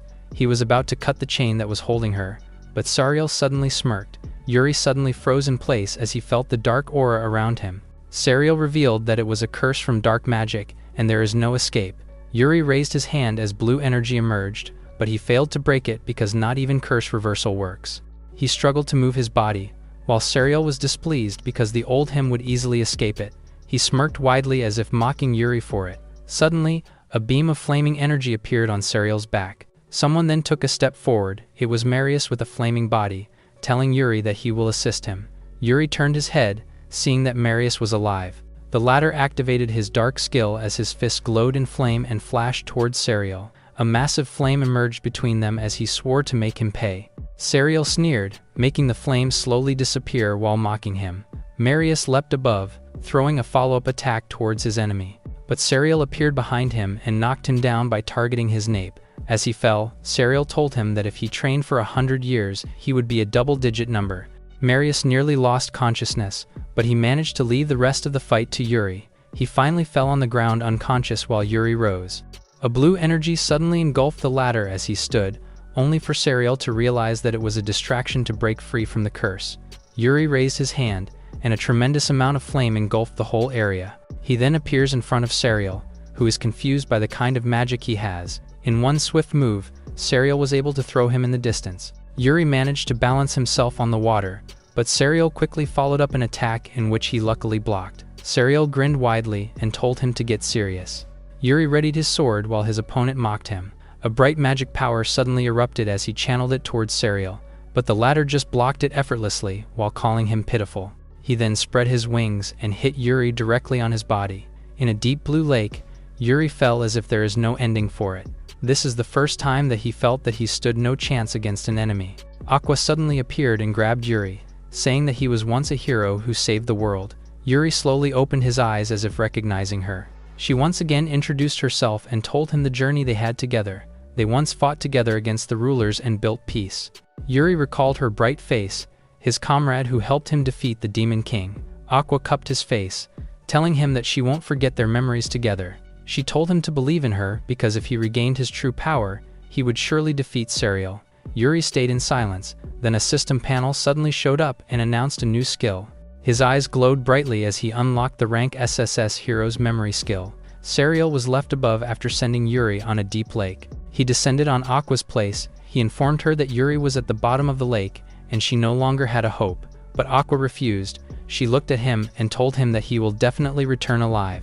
Due to that, a massive dark energy engulfed her whole which caused her to scream in pain. Serial raised his hand, saying that if Yuri came back, it would only repeat the same thing. With Aqua barely holding it, he added that Yuri is no way on his level. He gave her a menacing look and declared to end everything. Suddenly, the water on the lake burst out, prompting him to look back and speak in arrogance. He became silent when Yuri suddenly passed through his back. He turned his head in shock, seeing the chain snap on Golden Strike. Engulfed with golden energy, Yuri carried the almost unconscious Aqua. With her barely open eyes, he assured that it is okay now. With a cold gaze, he swore to her that he would end it very quickly. With his hero's memory, he is granted with all combat abilities being tripled. He laid Aqua down and faced Serial, who was pleased with his sudden appearance. He grinned widely and told him to show what he had, but Yuri instantly appeared behind him. The latter's swing tore a golden arc into the air as he attacked Serial. He didn't stop there, and their exchange of blows went on with countless sword slashes. Serial was forced to retreat and flew into the air. Looking at him, he was wondering what had happened to Yuri. He figured out that the man in front of him is on a different level from before. Following Yuri's attack was the explosion of his mighty inferno. Serial grunted in pain as he looked at the opponent sharply. With this, he felt compelled to take things seriously and activated his magic. Countless spears were pointed at Yuri as Serial told him to become his sacrifice as well. He sent those spears at Yuri, resulting in a powerful purple explosion. He calmly gazed at the aftermath of his attack, but his confident eyes gradually widened in shock as the golden light hit his face. Breaking through the attack was Yuri's sword. While wild flames were seen erupting from his magic, Yuri's eyes were a paradox, coldly glaring yet fiercely burning. In one swift strike, he charged forward with explosive force and a blinding explosion. Serial hovered in the air, his body pierced with golden light. He was groaning in pain from the damage he had just suffered. But he then looked back with an ominous glare and a wicked smile. Yuri looked back at him with the usual coldness as Serial praised him. Serial revealed that the form Yuri had just defeated is only a clone. He finally recognized Yuri as the strongest of the numbers, the one entitled with number 0. A talisman then hovered in front of him. As Yuri picked it up, he learned that it was the talisman used by Serial to clone himself. Upon seeing that it was just half of his power, he remarked on how strong he really is. Aqua then stood up and called to him. She said that she had believed in him, knowing he would come, but still, he doesn't quite understand the situation, because he remembered that she was an ordinary human, and she is still alive in this era. His eyes suddenly widened upon seeing through it. The Aqua, who is in front of him now, was already a spirit. She revealed that humans with spirit compatibility are rarely reborn as spirit. She then added that she has been reborn as the 11th generation water spirit. Yuri remembered that he used the reincarnation stone, wondering if she did the same. Moving aside the reunion, she admitted that she has something to tell. She told him that numbers began moving and they were trying to misuse the power of spirit beings. They were the ones who governed the 5 magics in the world and regulated the distribution. They were the ones who maintained the balance of the world. However, the numbers have grown significantly in power and began stealing spirit magic. She was clueless about their goal, but if all the spirits fell into their hands, the world would meet its destruction. Yuri looked down, realizing that's what the dream talked about. Aqua told him that she has a request. She mentioned one of the spirits, the Fire Priestess. She then pleaded with him to go to Furia for her. Aqua pleaded with Yuri to go to Furia because the next target of numbers is the Fire Priestess. She told him that Serial mentioned to her that the next target is her. Yuri cupped his chin, thinking that he heard it somewhere. He admitted that he decided to live freely for himself and he is done being with troublesome matters. However, if someone stands on his way, he will crush them with all his might. Aqua stared at him in surprise. She then let out a small chuckle. She told him that Yuri had changed. She was happy as she admired him for finally living for himself. Yuri recalled his past life being bound to all the sufferings. In his first life of being a demon emperor, and in his second life of being a sword saint. But no matter how much effort he put in, he wasn't rewarded. He had grown tired of carrying all the burdens. Aqua noticed that Yuri's comrades will be waking up soon, suggesting to restore the place to its proper state first. She closed her eyes and a blue energy emerged on her palm. She then threw it upward, removing the singularity barrier and restoring the peaceful lake of the Luminaria. Rika slowly opened her eyes, asking where she was in confusion while Claris recalled they were inside the singularity. Aqua caught both of their attention as she assured them. She smiled and introduced herself as Aqua, the Water Priestess. The two of them were surprised, asking if it was Aqua who resolved everything. Aqua denied it while turning her head behind. Being held by Yuri, Marius spoke and told them that it was because of Yuri that everything was handled. Hawks instantly helped Marius, while Aqua told them what happened to her and the numbers. She then spoke again, getting Yuri's attention. She turned her back with Yuri asking if she was leaving already. She replied that the numbers might pursue her again sooner, so she had to stay hidden. Yuri recalled that the numbers' goal is to capture and steal the spirit's power. Before leaving, Aqua asked Yuri for a request. She asked him to turn his head to the side and close his eyes, in which he followed. Aqua then leaned closer to him and kissed his cheek, leaving him and the girls surprised of what she had done. She smiled as her cheeks flushed, saying that Yuri really did forget about it. With a wide smile, she revealed that they were lovers in their past lives. Rika and Claris's jaw dropped by the sudden revelation. They shouted in unison, while Yuri exclaimed that he doesn't remember. Later, Yuri asked the Sky Dragon to take them home. Rika asked if he already got his reward, in which he remembered a bunch of things Marius gave. Claris suddenly ran towards her bug sister and called her out. She then stopped with tears in her eyes. She braced Rika tightly and asked if she was really leaving. Rika pats her head gently, saying that she had grown strong. She smiled warmly, saying she will be fine on her own. She had left the knights on her hand, prompting her to look with tears. Yuri and Rika ascended above with Claris calling her out loudly. She waved her hand and swore to be a strong knight just like her, prompting Rika to look down and smile proudly. Yuri turned his gaze when he was called by her. Clarice then shouted her gratitude to him for saving Luminaria, which prompted him to smile warmly. Above the sky, Rika asked if it was okay for him not to stay in Luminaria. She annoyingly added that it was because of Aqua, whom she deemed important to Yuri. The latter admitted that to his past self, she is indeed important, but he admitted that Rika is the most important to him now, causing her to react in utter shock. Her face became red in an instant, asking what that meant. Yuri turned his gaze at her, telling her that it means exactly what it sounds like. Rika then stared at her with flushed cheeks. He then added that he had spent more time with Rika than Aqua in this life. Rika suddenly told him that it is unfair. She got sad and added that she might take everything seriously. Eurus asked if she's feeling unwell, in which she shouted that it's not it. In a flaming place, Yuri slowly opened his eyes and stared coldly.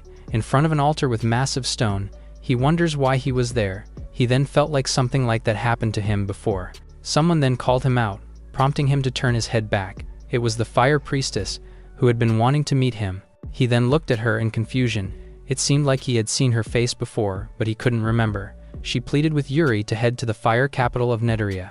With her sad face, she's worrying about it. She suddenly disappeared in the fire, with her voice echoing that the world might be destroyed. Yuri stared as he remembered what Aqua had said, thinking that she was the fire priestess. He suddenly got alarmed and looked at himself burning. He clenched his teeth and clutched his chest, feeling the burning sensation in his body. Later, the kobolds were lying on Yuri's too, making him unable to breathe and move. He suddenly got up, asking if it was Kichi's doing again, in which they answered with a bark. Yuri closed his eyes, thinking of the end of the world and how he needed to move for his freedom. With having no choice, he decided to look for a quest heading to the Fire City, Neteria.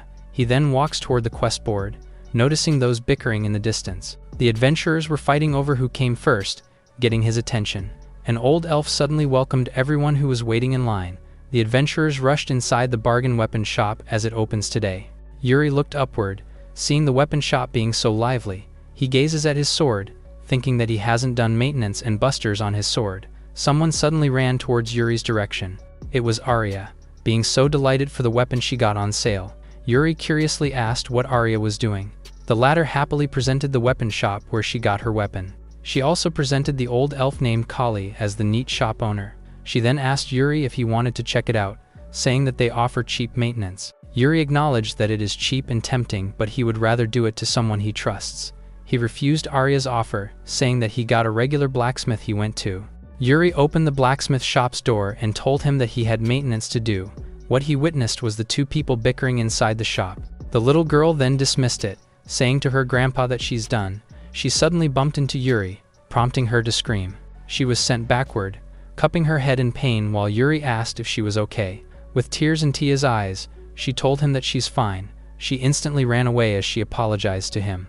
Yuri curiously asked Grandpa who she was. Grandpa told him that she was his granddaughter Tia, and they had a bit of a fight about the shop. Yuri curiously asked if something happened, to which Grandpa answered. Grandpa thanked the new weapon shop with sarcasm because their business is now completely dead. He shed tears because blacksmiths pour their souls into their weapons, prompting Yuri to look down in sympathy. Grandpa sneered as he noticed that they were there again.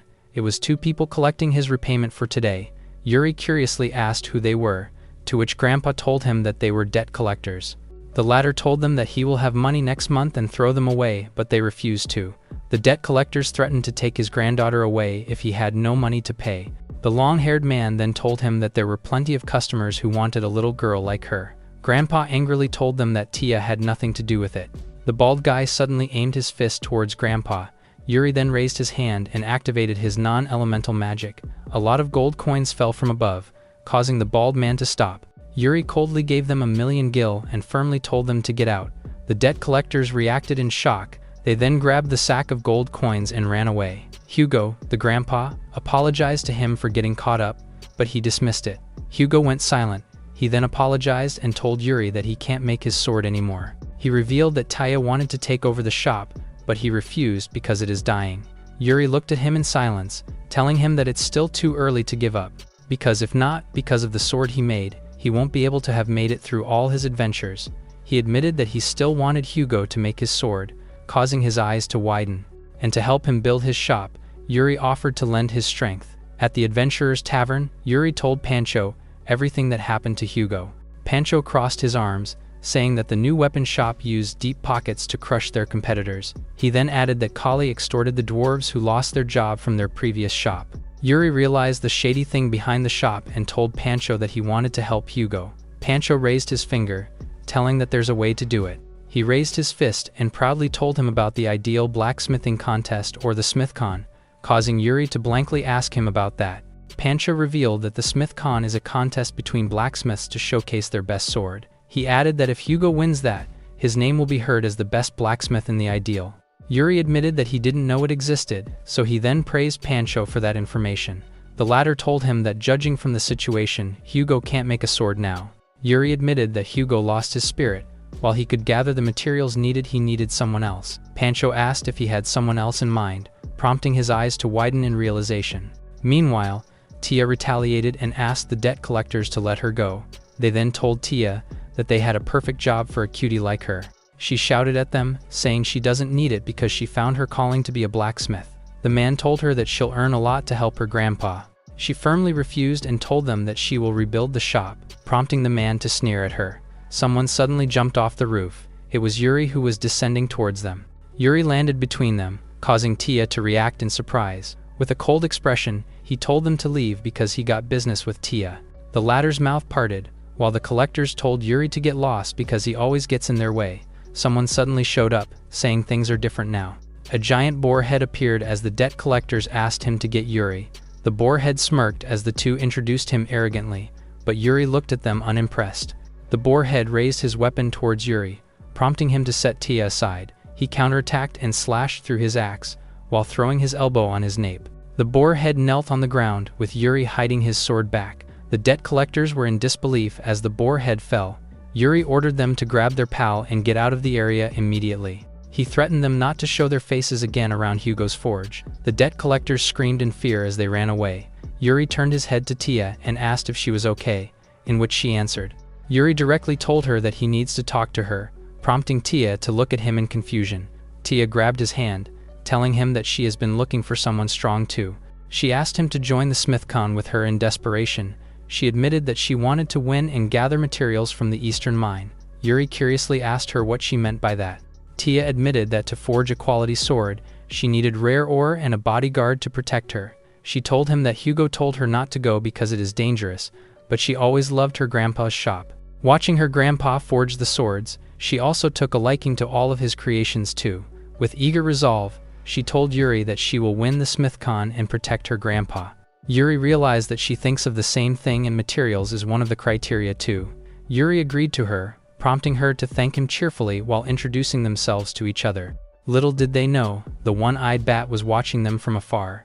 At the fire capital named Neteria, someone informed the fire priestess that Yuri is heading to a different mine. He mocked Flare, the fire priestess, that her expectations were off. He then asked what the spirit folks see in Yuri. Serial told her that Yuri struggled even in his fragment, and he won't stand a chance against him. Flare chuckles and tells him that he doesn't understand. She believes that Yuri will come and defeat Serial. The latter just smirked at her claim. He then raised his hand and told her that he looks forward to it. Dark tendrils suddenly surged towards Flare, causing her to wince in pain. With tears in her eyes, she still believes that Yuri will defeat him.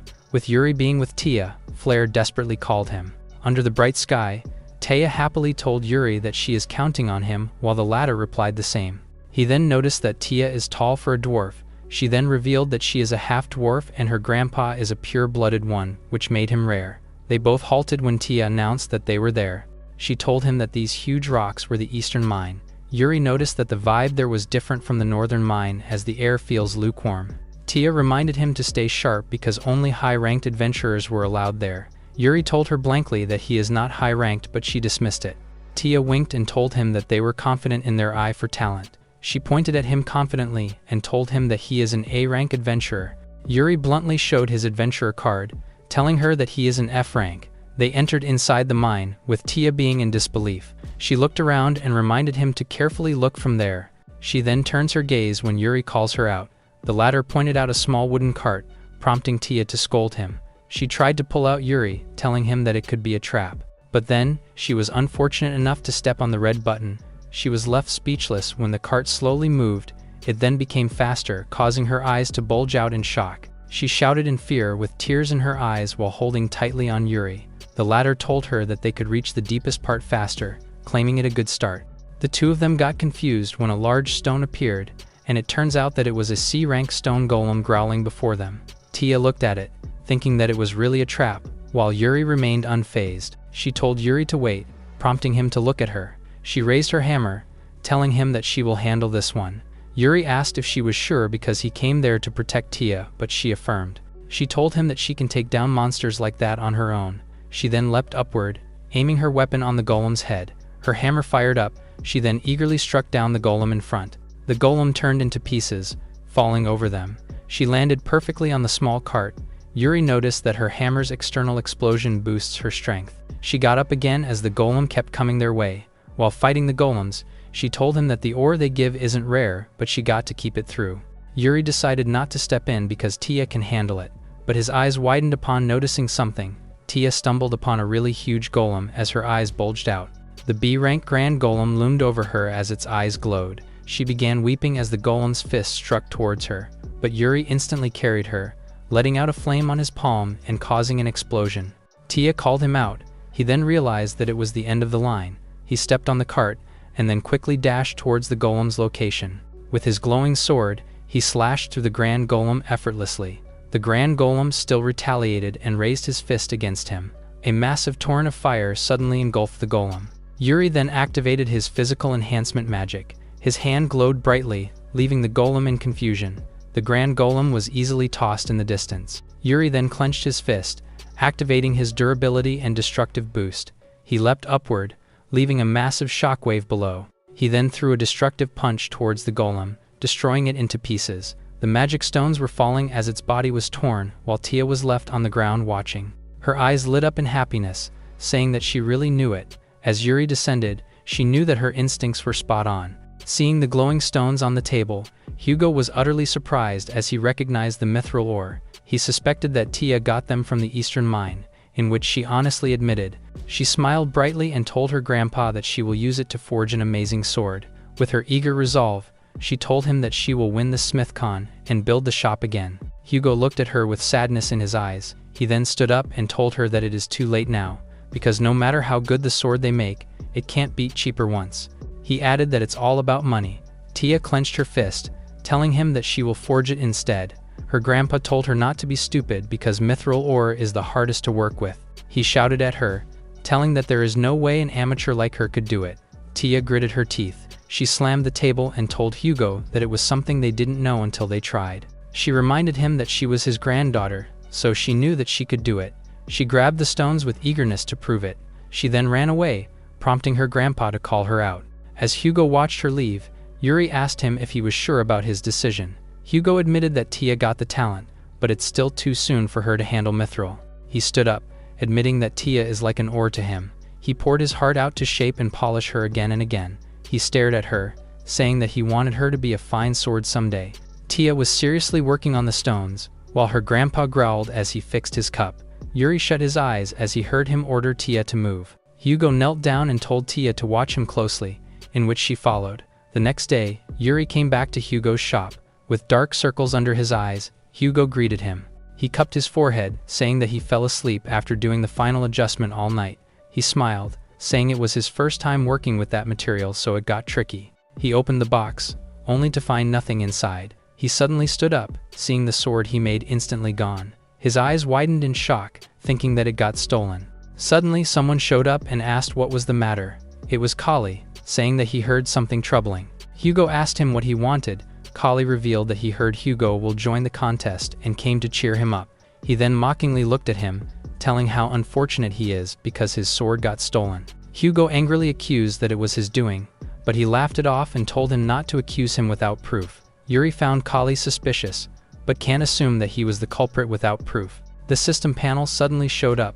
His unattributed magic advanced, making him able to read someone's mind. His eyes glowed brightly as he gave it a try. Kali told Hugo that he really didn't know anything, but inside of that he knew that his subordinate took the mithril sword because he wanted to shatter Hugo. Yuri's eyes narrowed, knowing that he really is the culprit. Hugo pointed out the sword behind his back, in which he told that it was the item from his shop. He said that it was the finest sword he could make. He showed the demon's sword Durandal to Hugo arrogantly. The latter couldn't believe that it was an A-rank sword. He grinned widely, telling him that he hesitated to show it to someone who just lost his masterpiece. Tia showed up half asleep, just as Kali bid his goodbye to her grandpa. Hugo was left devastated with Yuri turning his back. He told him that he would get the sword from Kali's subordinate, but Hugo stopped him. The latter looked down, saying that even if they retrieve the sword, it won't stand a chance against a demon's sword. With a new plan, Hugo decided that they should make a better sword than the demon one. Tia interferes, saying that there is a way to obtain the material. She asked her grandpa where to get the material, prompting him to call her out. With determination in her eyes, she told him to leave it to her. Yuri then speaks up, prompting the two to look at him. He told Hugo that he will help to save his shop too. Hugo stared at him in silence. He then cupped his forehead as he figured it out. He pointed his finger, revealing that with holy magic ore, they can forge a sword that surpasses anything. Yuri curiously asks about where to find it, while Tia carefully listens. Hugo's brows furrowed, revealing that they could find it in the city of fire named Neteria. He then recalled that Flare was asking for him to go to the Neteria to save the world. His eyes narrowed, thinking that things won't go smoothly this time either. Yuri and Tia ascended above, riding the sky dragon. She happily pointed in front, saying she could already see it. Her voice echoes above, seeing the fire capital of Neteria. Inside the capital, the two of them walked their way. Tia tried to look ahead, finding no one, which confused her. Suddenly, Yuri spotted a guy from a distance. They walked towards the guy with him, apologizing to ask for something. The guy told them to leave while they can, prompting Yuri's confusion. He said that Neteria thrived thanks to the rare ore, but the bustle mine was suddenly engulfed by darkness. Tia stepped up and told them that without magic, crops won't grow and the town will be ruined. Yuri decided to solve the problem first before they could mine the holy magic ore. The guy curiously asked about them going inside the mine. He walked away, giving them warning that it wasn't a place for ordinary ones. He added that the guild put restrictions on it, prompting Tia to react in shock. Yuri deemed it a problem because there is no B-rank adventurer around. Suddenly, someone spoke up and told him that she's there. It was Chloe, smiling and greeting Yuri. The latter remembered her because they teamed up on an evil dragon subjugation quest. Yuri asked why she was there, but Chloe returned the question.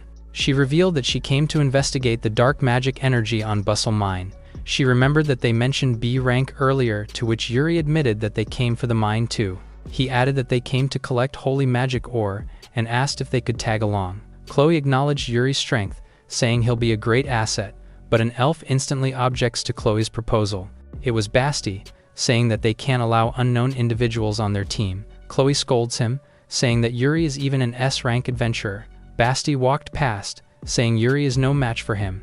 Yuri halted him, prompting him to look back. He told him that they needed to go to the mine no matter what. He pointed at him, telling that if he recognized his strength, they could tag along. His eyes narrowed, accepting Yuri's invitation. The two of them faced each other, with Basti saying that their duel will be held at Ice Tower. Chloe and Tia watched as Basti continued. Basti added that they use magic to create Ice Tower and compete with quality. Yuri stared at him while he added that it is their sacred form of dueling. Basti said he will go first, channeling a massive ice magic on the ground. A huge ice tower suddenly formed in front of him. Tia's eyes bulged out, asking in confusion, with Chloe explaining that Basti is the strongest among them. Tia was filled with worry, calling out Yuri's name. Basti arrogantly told him that it wasn't even half of his power. He then added that it was the power of an A rank, daring Yuri to surpass it. Yuri admitted that it might be difficult, prompting Tia to stare at him in worry. Chloe just stayed in silence, while Basti shut his eyes and declared his win. Yuri knelt down as his palm glowed, telling everyone not to move. An ice formed on his back, while the ground turned into ice. Basti was in shock because everything was turning into ice. Tia and Chloe got alarmed, with Tia asking what the sound was. Suddenly, a platform of ice appeared beneath them. It then surged upward, causing the three of them to react differently. Basti looked down in fear as he couldn't believe the size of the tower. Yuri apologized to them, saying that he is not good at delicate stuff. Tia seems like having fun while Chloe praises Yuri for going beyond expectation. Basti accepted his defeat and let him join, while Yuri ordered the ice tower to go directly towards the Bustle Mine. The four of them arrived, with Basti couldn't believe that Yuri is still an F rank despite being strong. Basti revealed that to rank up, they have to complete 4 quests of his rank within a year. He revealed that the investigation doubles, because it is a quest for Chloe to rank up. He added that Chloe has the skills of an A rank and he wanted to see her get promoted. Chloe was listening to them as they walked their path. She then told them that Basti is her senior from Magic Research Society. Yuri learned that there is a whole process behind rank advancement but dismissed it. Basti cut off the chit-chats, telling all of them that the bustle mine is just ahead of them. Yuri noticed that the atmosphere feels just like the Luminaria. Tia curiously asked about the magic, in which Basti answered that it was a singularity. He revealed that it is beyond an S rank in difficulty. He then told Chloe that they can still turn back, asking her what she wanted to do. Chloe walks forward, saying that running away is not an option for her. Yuri agreed to Chloe, saying that it doesn't matter if it is a singularity. With eager resolve, he swore to get the holy magic ore. Basti couldn't argue longer and agreed with them. He ordered all of them to stay sharp and move in. A B-rank dark golem suddenly appeared in front of them. Basti activated his fire magic, while Chloe summoned an air arc using her magic. Both of them channeled their power towards the golem, hitting directly. Tia carried her hammer with determination, following up an attack towards the opponent. As she gets back, she tells them that it is tough, prompting Basti to react in frustration. The dark golem loomed over them, realizing that its high resistance is due to dark magic. Yuri raised his hand, surprising the two in front. His cold eyes glowed, and a massive holy magic engulfed the golem's whole. He moved forward, telling them that holy magic works well against dark monsters. He turned his head, telling them to keep it busy while he purified them. Basti asked who he was in confusion because he's using a rare magic like nothing. Chloe and Basti worked together to keep the monsters busy, freezing all the golems in front, while Yuri just coldly swung his arm, engulfing the whole area with holy magic and turning the golems into pieces. Basti praised their great coordination while Chloe told him that they could move smoothly. Tia suddenly shouted, telling all of them to stay alert. With all her might, she told them that something is near because it stinks. Chloe and Basti looked up in shock, while Yuri stayed in silence. Above them is a massive magic circle, with debris falling. Suddenly, a massive stone landed in front of Yuri. It then started to crack. Inside was an A-rank Dark Master Golem, which now stands before them. It suddenly disappeared in front, surging towards Yuri at a noticeable speed. Ice formed on the ground, but it managed to evade. Basti and Chloe sneered as it was too fast for them to catch. Yuri and the Dark Master exchanged blows, leaving only their trail behind. Yuri suddenly activated his holy magic, but the Dark Master was fast enough to dodge. The Dark Master counterattacked, sending Yuri to the cavern wall. It then punched him directly in the face, throwing him away in a distance. Yuri realized that mid-tier holy magic isn't working on it. Realizing that it wasn't going anywhere, the system panel suddenly showed up, announcing that he had acquired a high-tier holy magic. Yuri leapt upward, thinking that it must be because of the repeated use of holy magic. His feet landed on the wall, wanting to try it. He then leapt as high as he could, prompting the Dark Master to look up. It then suddenly surged towards him. He then summoned a massive spear on his hand. He struck it down towards the Dark Master, welcoming him with his high-tier magic. A massive explosion took place, making his comrades brace themselves. Chloe curiously asked what happened, but even Tia couldn't see anything. With eyes half closed, Tia was confused. Yuri casually told her that he got the holy magic ore while handing it to her. Tia's eyes widened in surprise, with her lips forming a wide smile. She jumped out of excitement while praising him, with Basti saying that he's not surprised anymore. The ground suddenly shakes, and a massive hole appears before them. The four of them looked down in confusion. Basti was confused while Chloe realized that it was a trap. Tia seems to be enjoying the fall, while Yuri remains unfazed about it. Chloe noticed that the fog is getting thicker, with Basti realizing that the singularity must be close. Tia pointed ahead, saying that she could see the light.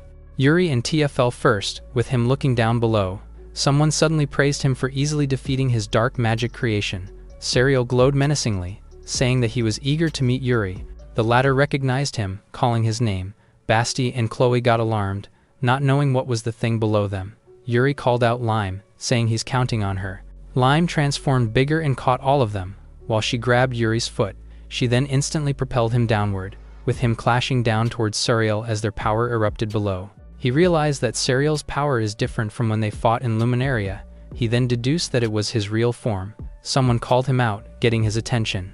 It was Flare, being held captive by Serial. With her eyes half closed, she believes that he will come. His eyes widened, thinking that it was just like Aqua. He felt like they had met somewhere before. He then recalled what Aqua had said to him about the Fire Priestess. With eager resolve, his eyes narrowed and swore to rescue her as soon as possible. Serial suddenly appeared behind him, saying that it wasn't the time to get distracted.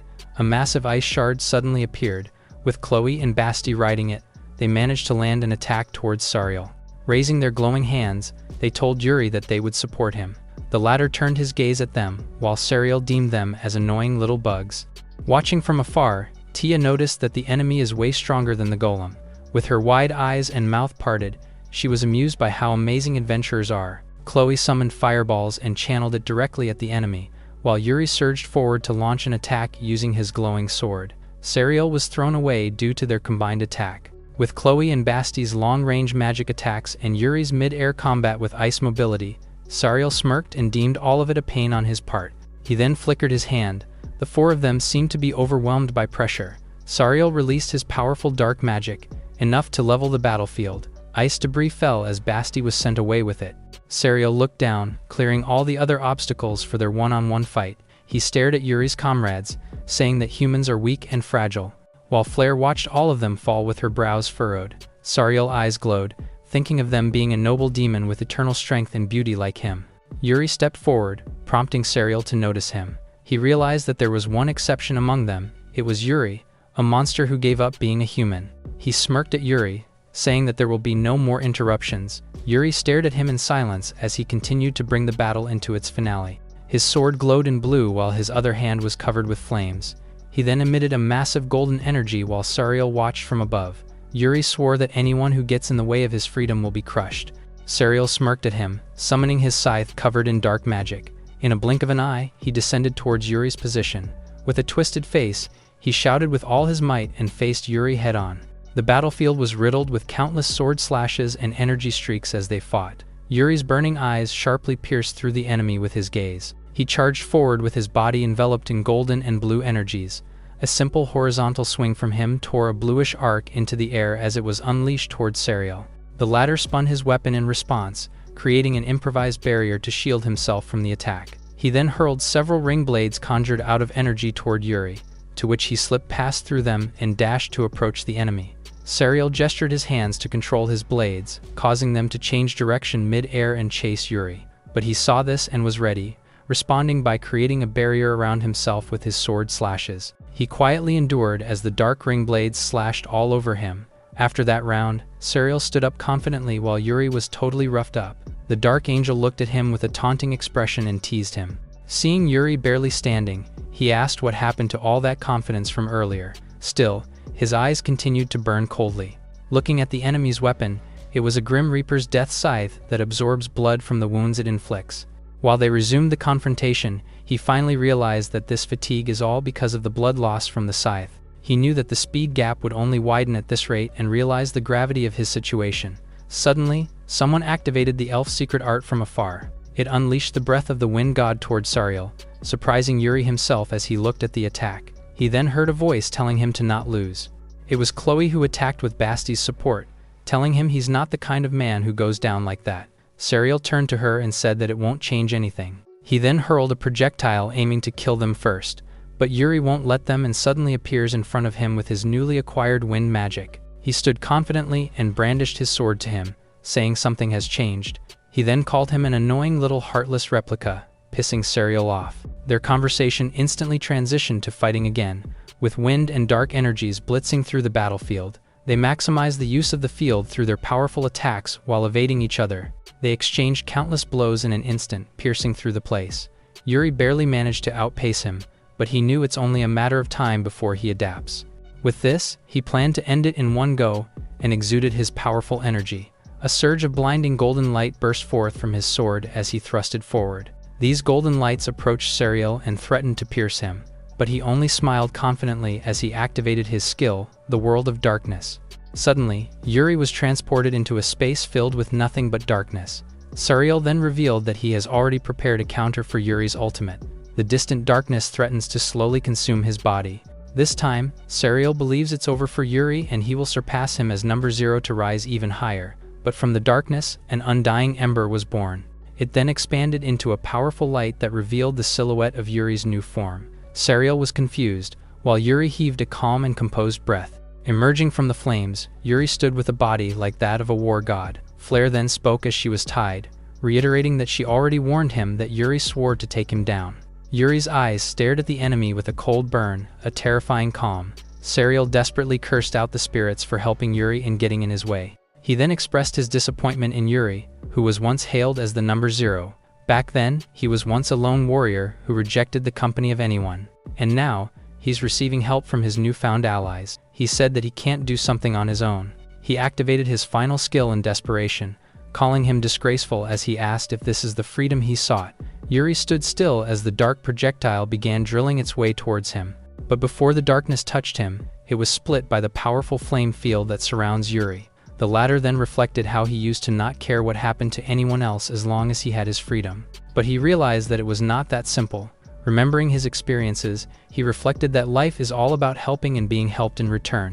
And in that kind of system, he found the very freedom that he is willing to give his all to protect. Serial pleaded for him to stop, but Yuri's cold rationality burned through the enemy without any hesitation. After his powerful attack, Yuri landed on the ground with Serial standing behind him.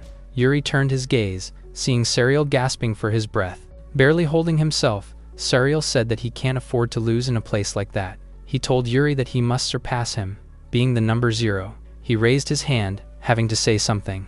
Suddenly, someone angrily talks to him as if taking his very own soul. He shouted in pain when a dark chain emerged from his body. Yuri's eyes glowed as he recognized the crest. It was a collar of domination that restrained the target's freedom. Serial raised his hand, pleading with someone to let him fight more to stop 0. A purple eye suddenly showed up behind the chain. Then Serial's body exploded with the dark chains around it. Yuri stood before him, thinking about the collar domination. He remembered his previous life being tormented by the same magic. He used a special method to reset his life from 0, as the reincarnation stone glowed in his hand.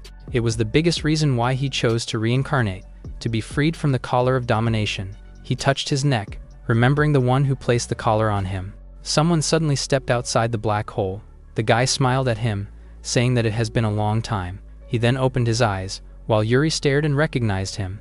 The guy whose name is Zeth. From before, Zeth asked why Yuri betrayed the organization. He asked what could Yuri possibly want, even when possessing the strongest power. Going back, Zeth told him that he was glad to be remembered by Yuri. He was delighted to see the high-level control spell that his fool comrade invented.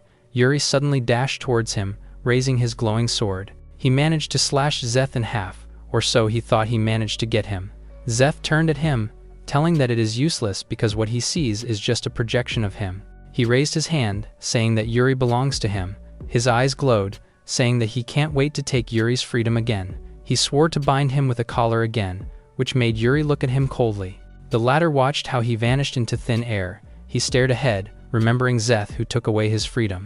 Meanwhile, Flare smiled at him, saying that he is still as strong as ever. He called her out and thanked her, while remembering their time together. Flare was also one of his comrades who stood by him during his Demon Emperor era. She never thought of seeing him again.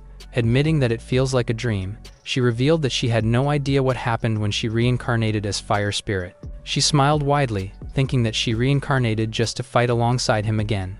Yuri thought that Flare's situation is similar to Aqua. Flare turned her back, saying that they can't still let their guard down. He managed to protect the Fire and Water Spirit, but the remaining ones are still out there. She raised her fist, saying that she's counting on him.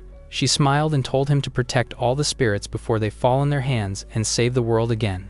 Yuri replied that he will only fight for his freedom, but Flare just smiled at him widely. Chloe and Basti watched the two together. Chloe looked down, saying she couldn't do anything against the demons. With a sad expression, she thought that she wouldn't make it to A rank with just that.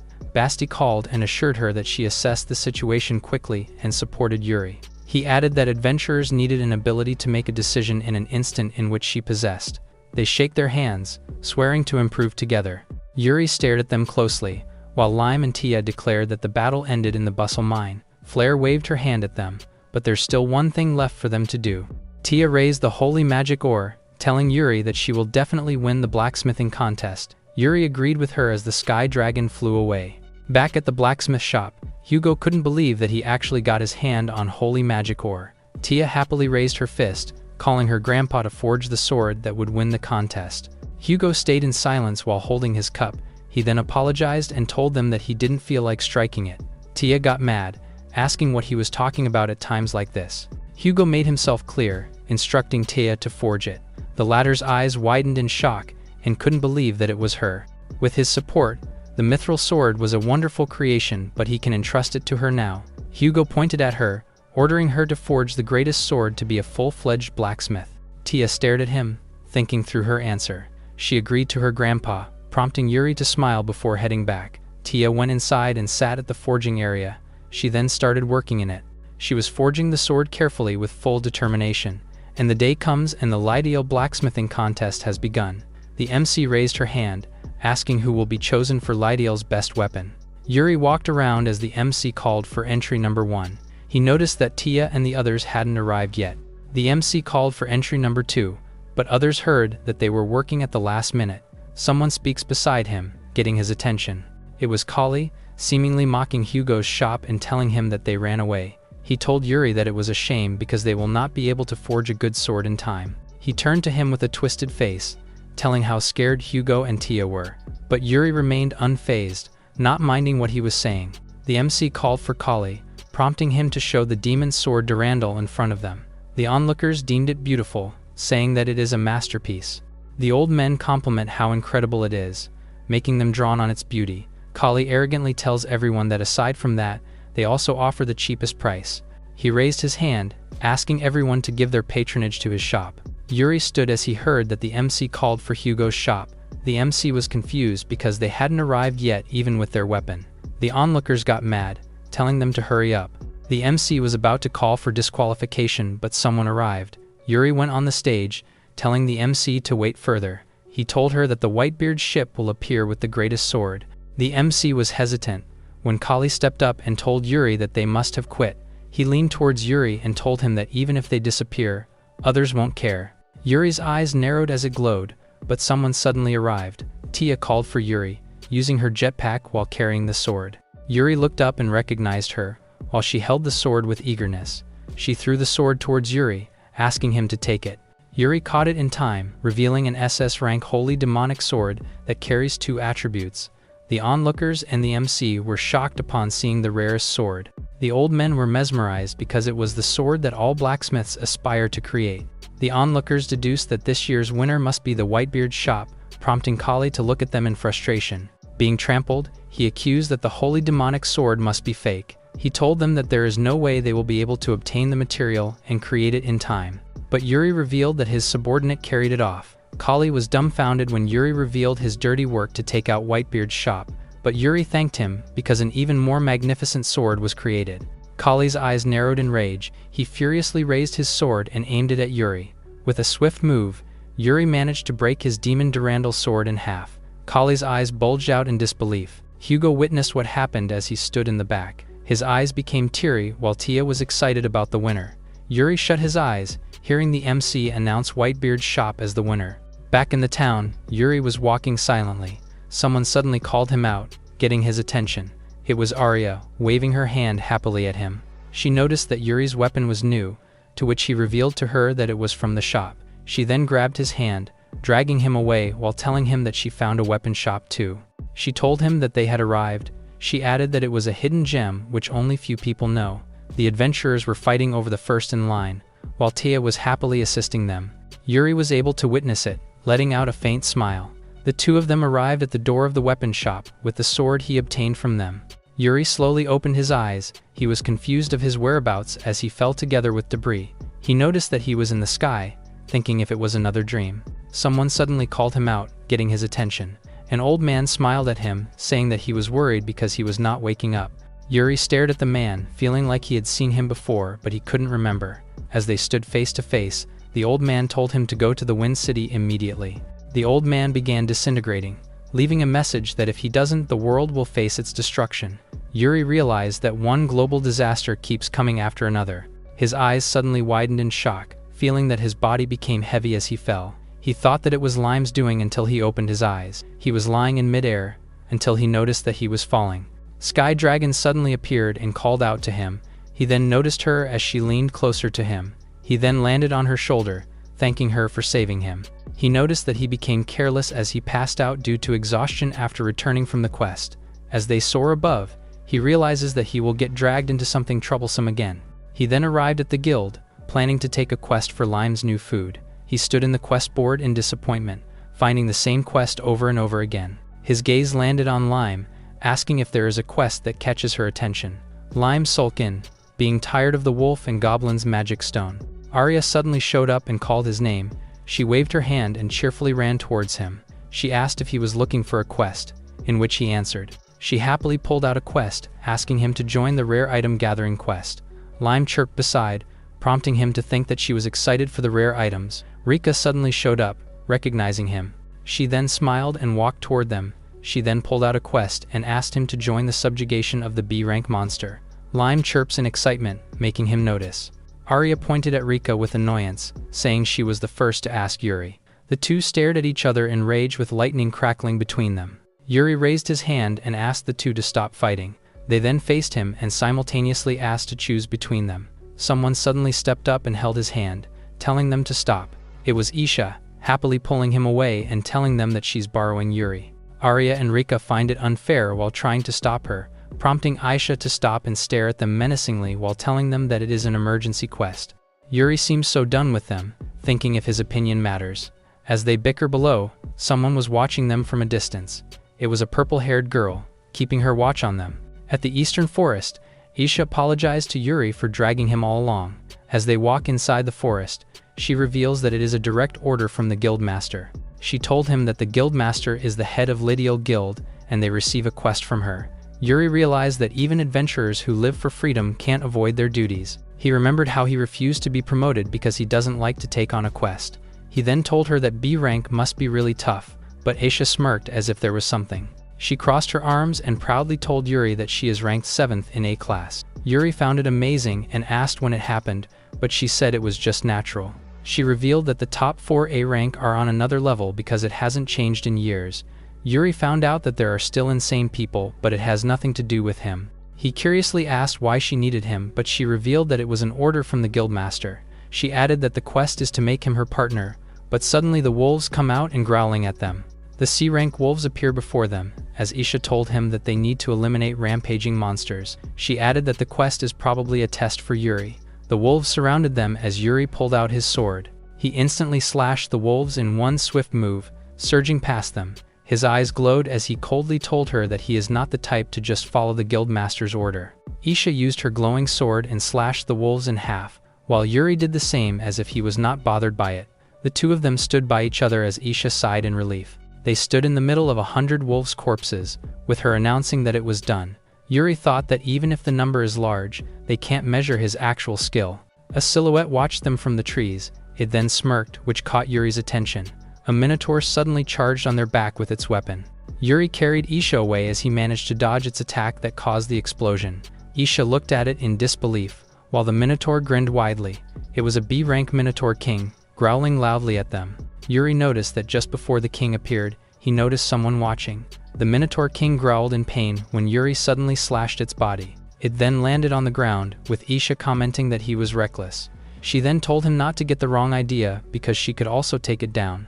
Yuri agreed, saying he knew it that much. He then noticed a camera that focuses on them.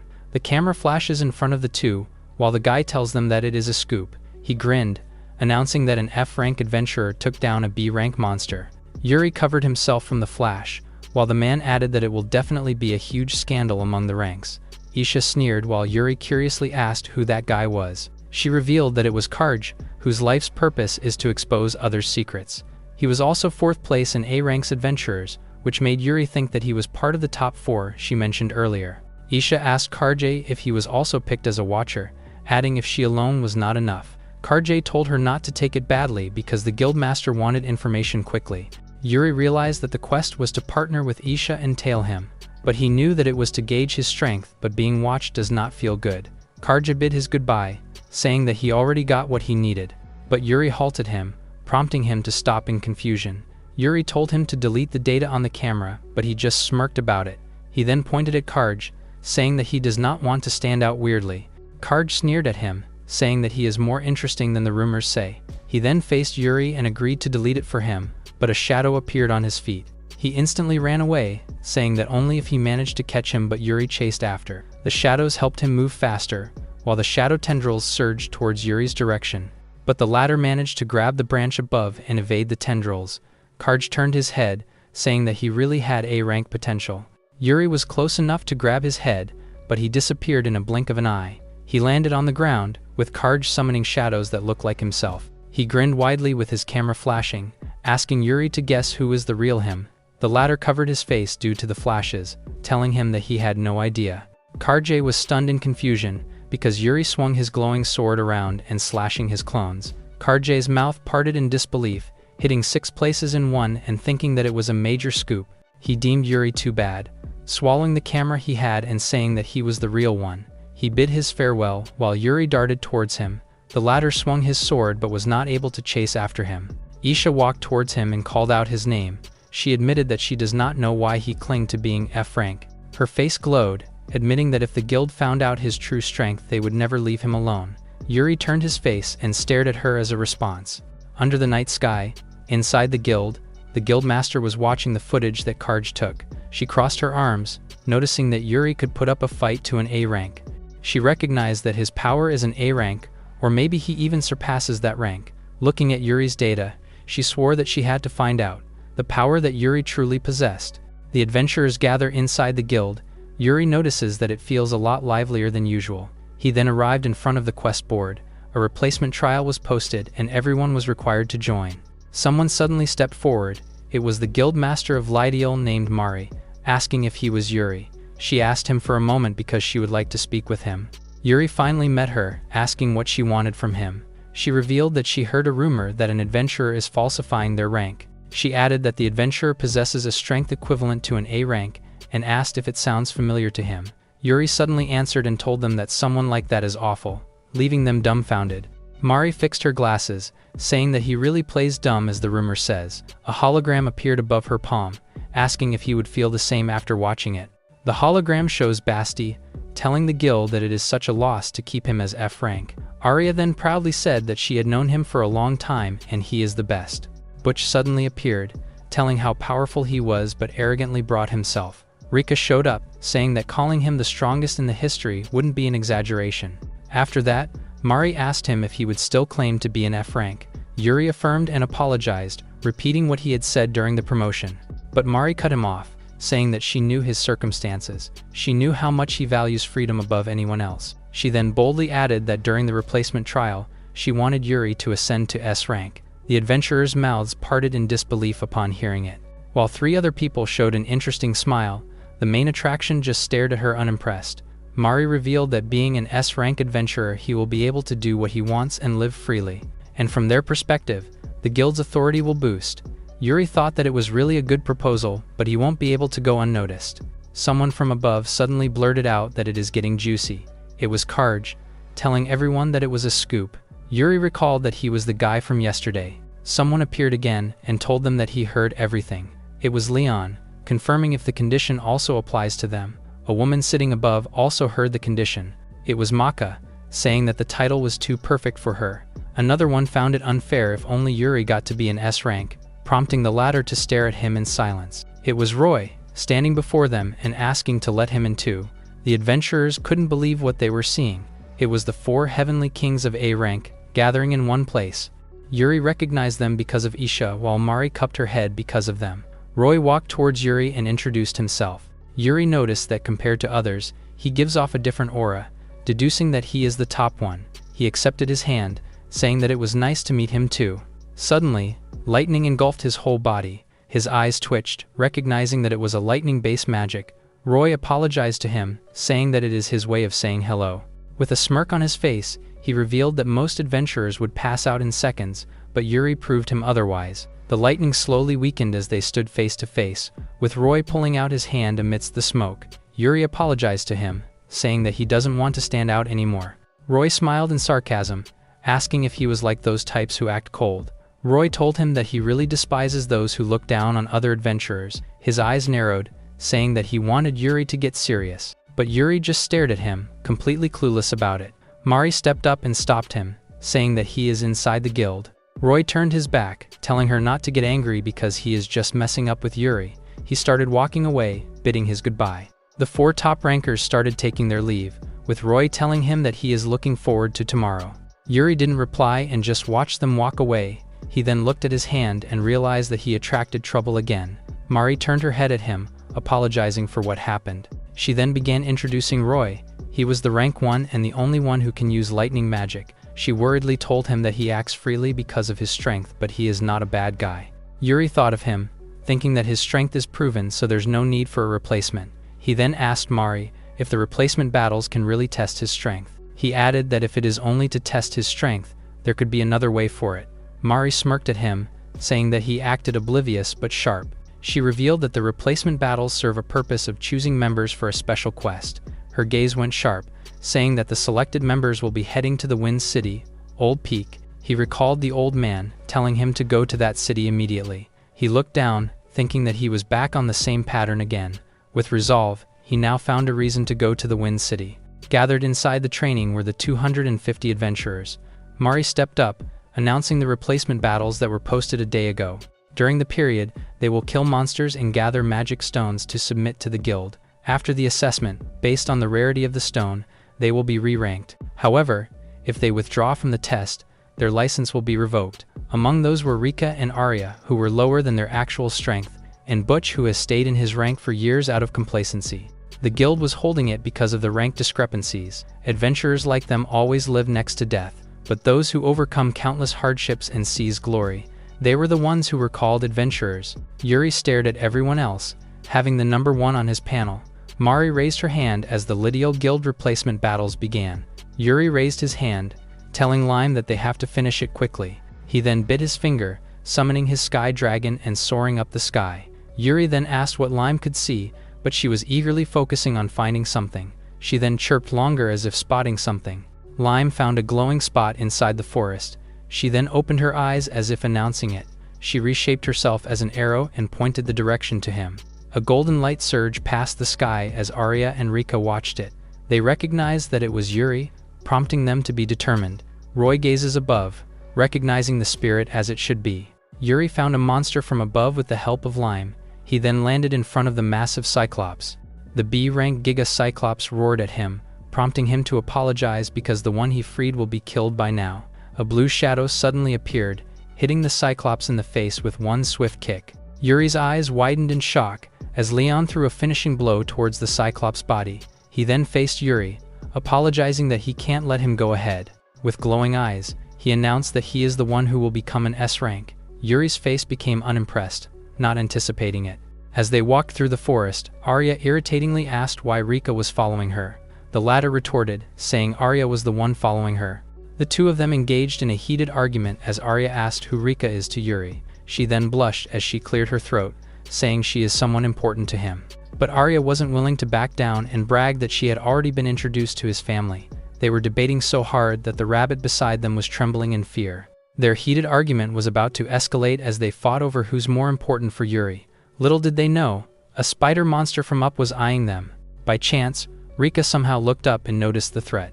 She then moved quickly, planning to push Arya out of danger's way while warning her to look out. The spider unleashed its powerful venom, hitting Rika in her arms and making her grit her teeth. She knelt on the ground in pain, while Arya asked if she was okay. She then worriedly asked why Rika had saved her, to which the latter said that Yuri would be sad if something happened to her. Arya was touched, looking at her speechless. She then leaned closer to check the wound, remarking at the urgency of needing to treat it as soon as possible. She began treating the injury, while Rika said it was nothing serious. But Arya deems it as a serious matter, because Yuri would be sad too if something happened to her. Now that Rika's injuries have been bandaged, she told Arya that it feels a lot better now. With a warm smile, she then thanked Arya for treating her. The latter responded with a cheerful smile as she returned the gratitude. Suddenly, they heard rustling noises and guessed that it must be Yuri.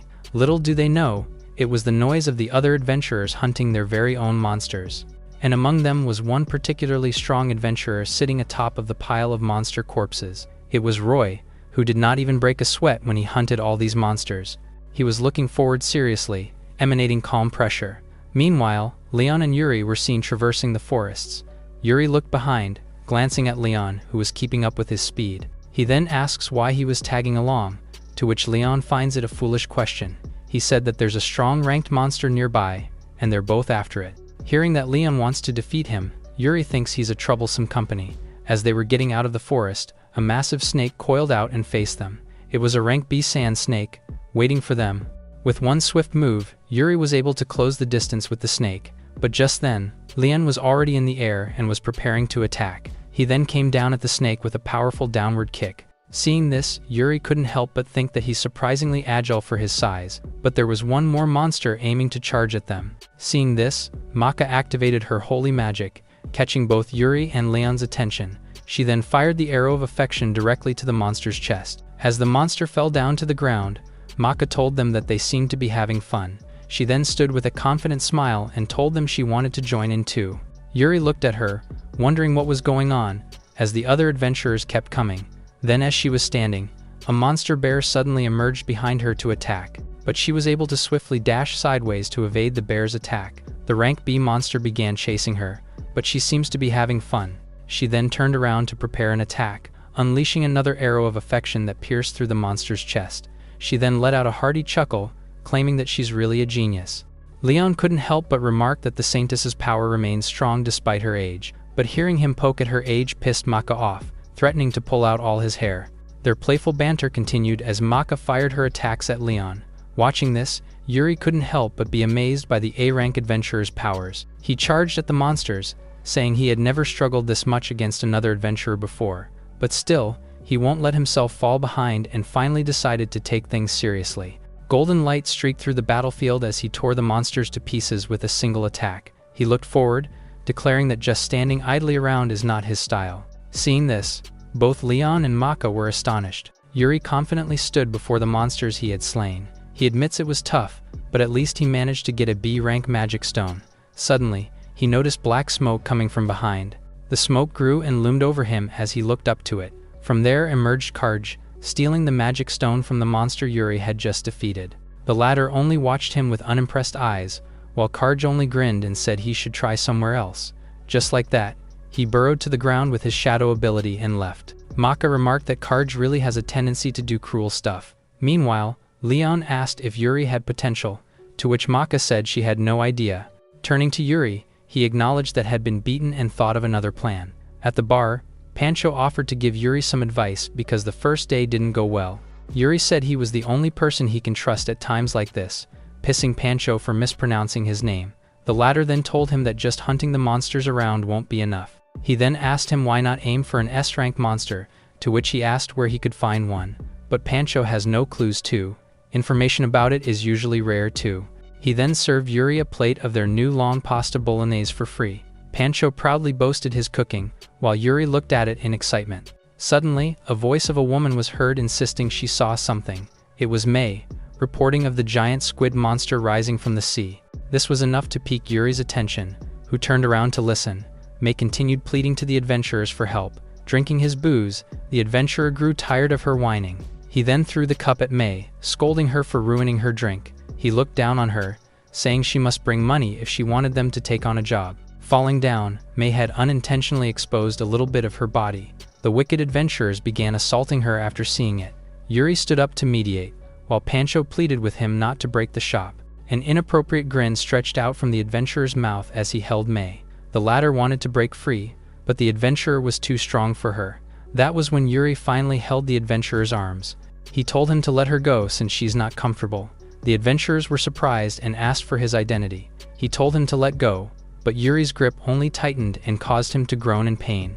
The adventurer frantically whined in pain while Yuri continued pressing his arms. The adventurer was pissed and asked for his name and rank. The latter introduced himself, the F-rank adventurer Yuri. The bullies began laughing at him after hearing his low rank, while May looked up to him with a confused expression. Yuri stood calm as the adventurers began berating him. The adventurers introduced themselves as George and Johnny, both C ranks. May warned him to run out of worry, while Pancho worried that the shop might get wrecked. The two clueless mutts charged forward to attack him. They hurled their throwing weapons at him, while Yuri even closed his eyes and effortlessly dodged them all. As the throwing weapons wreaked havoc inside the shop, Pancho was so worried. Even Yuri's meal got thrown to the air because of the enemies throwing weapons. Yuri then pulled out the sword from his sheath, then sliced the throwing weapons that persistently chased him. With his left hand, Yuri then used his fireball skill. He hurled it towards George and Johnny, who weren't able to evade it and got engulfed in flames. Just as they fell to the floor, Yuri managed to catch his meal. May can only look at him in awe and admiration of his strength. Looking at him, she said she never saw someone this strong before. Yuri turned to Pancho and asked him to fix his meal. While the latter was down and his shop was ruined, Yuri then turned around and looked at May. He then asked if she was okay, to which she stuttered as she agreed. With a serious look on his face, he then asked May to tell him more about the squid monster. The latter looked at him with a confused expression on her face.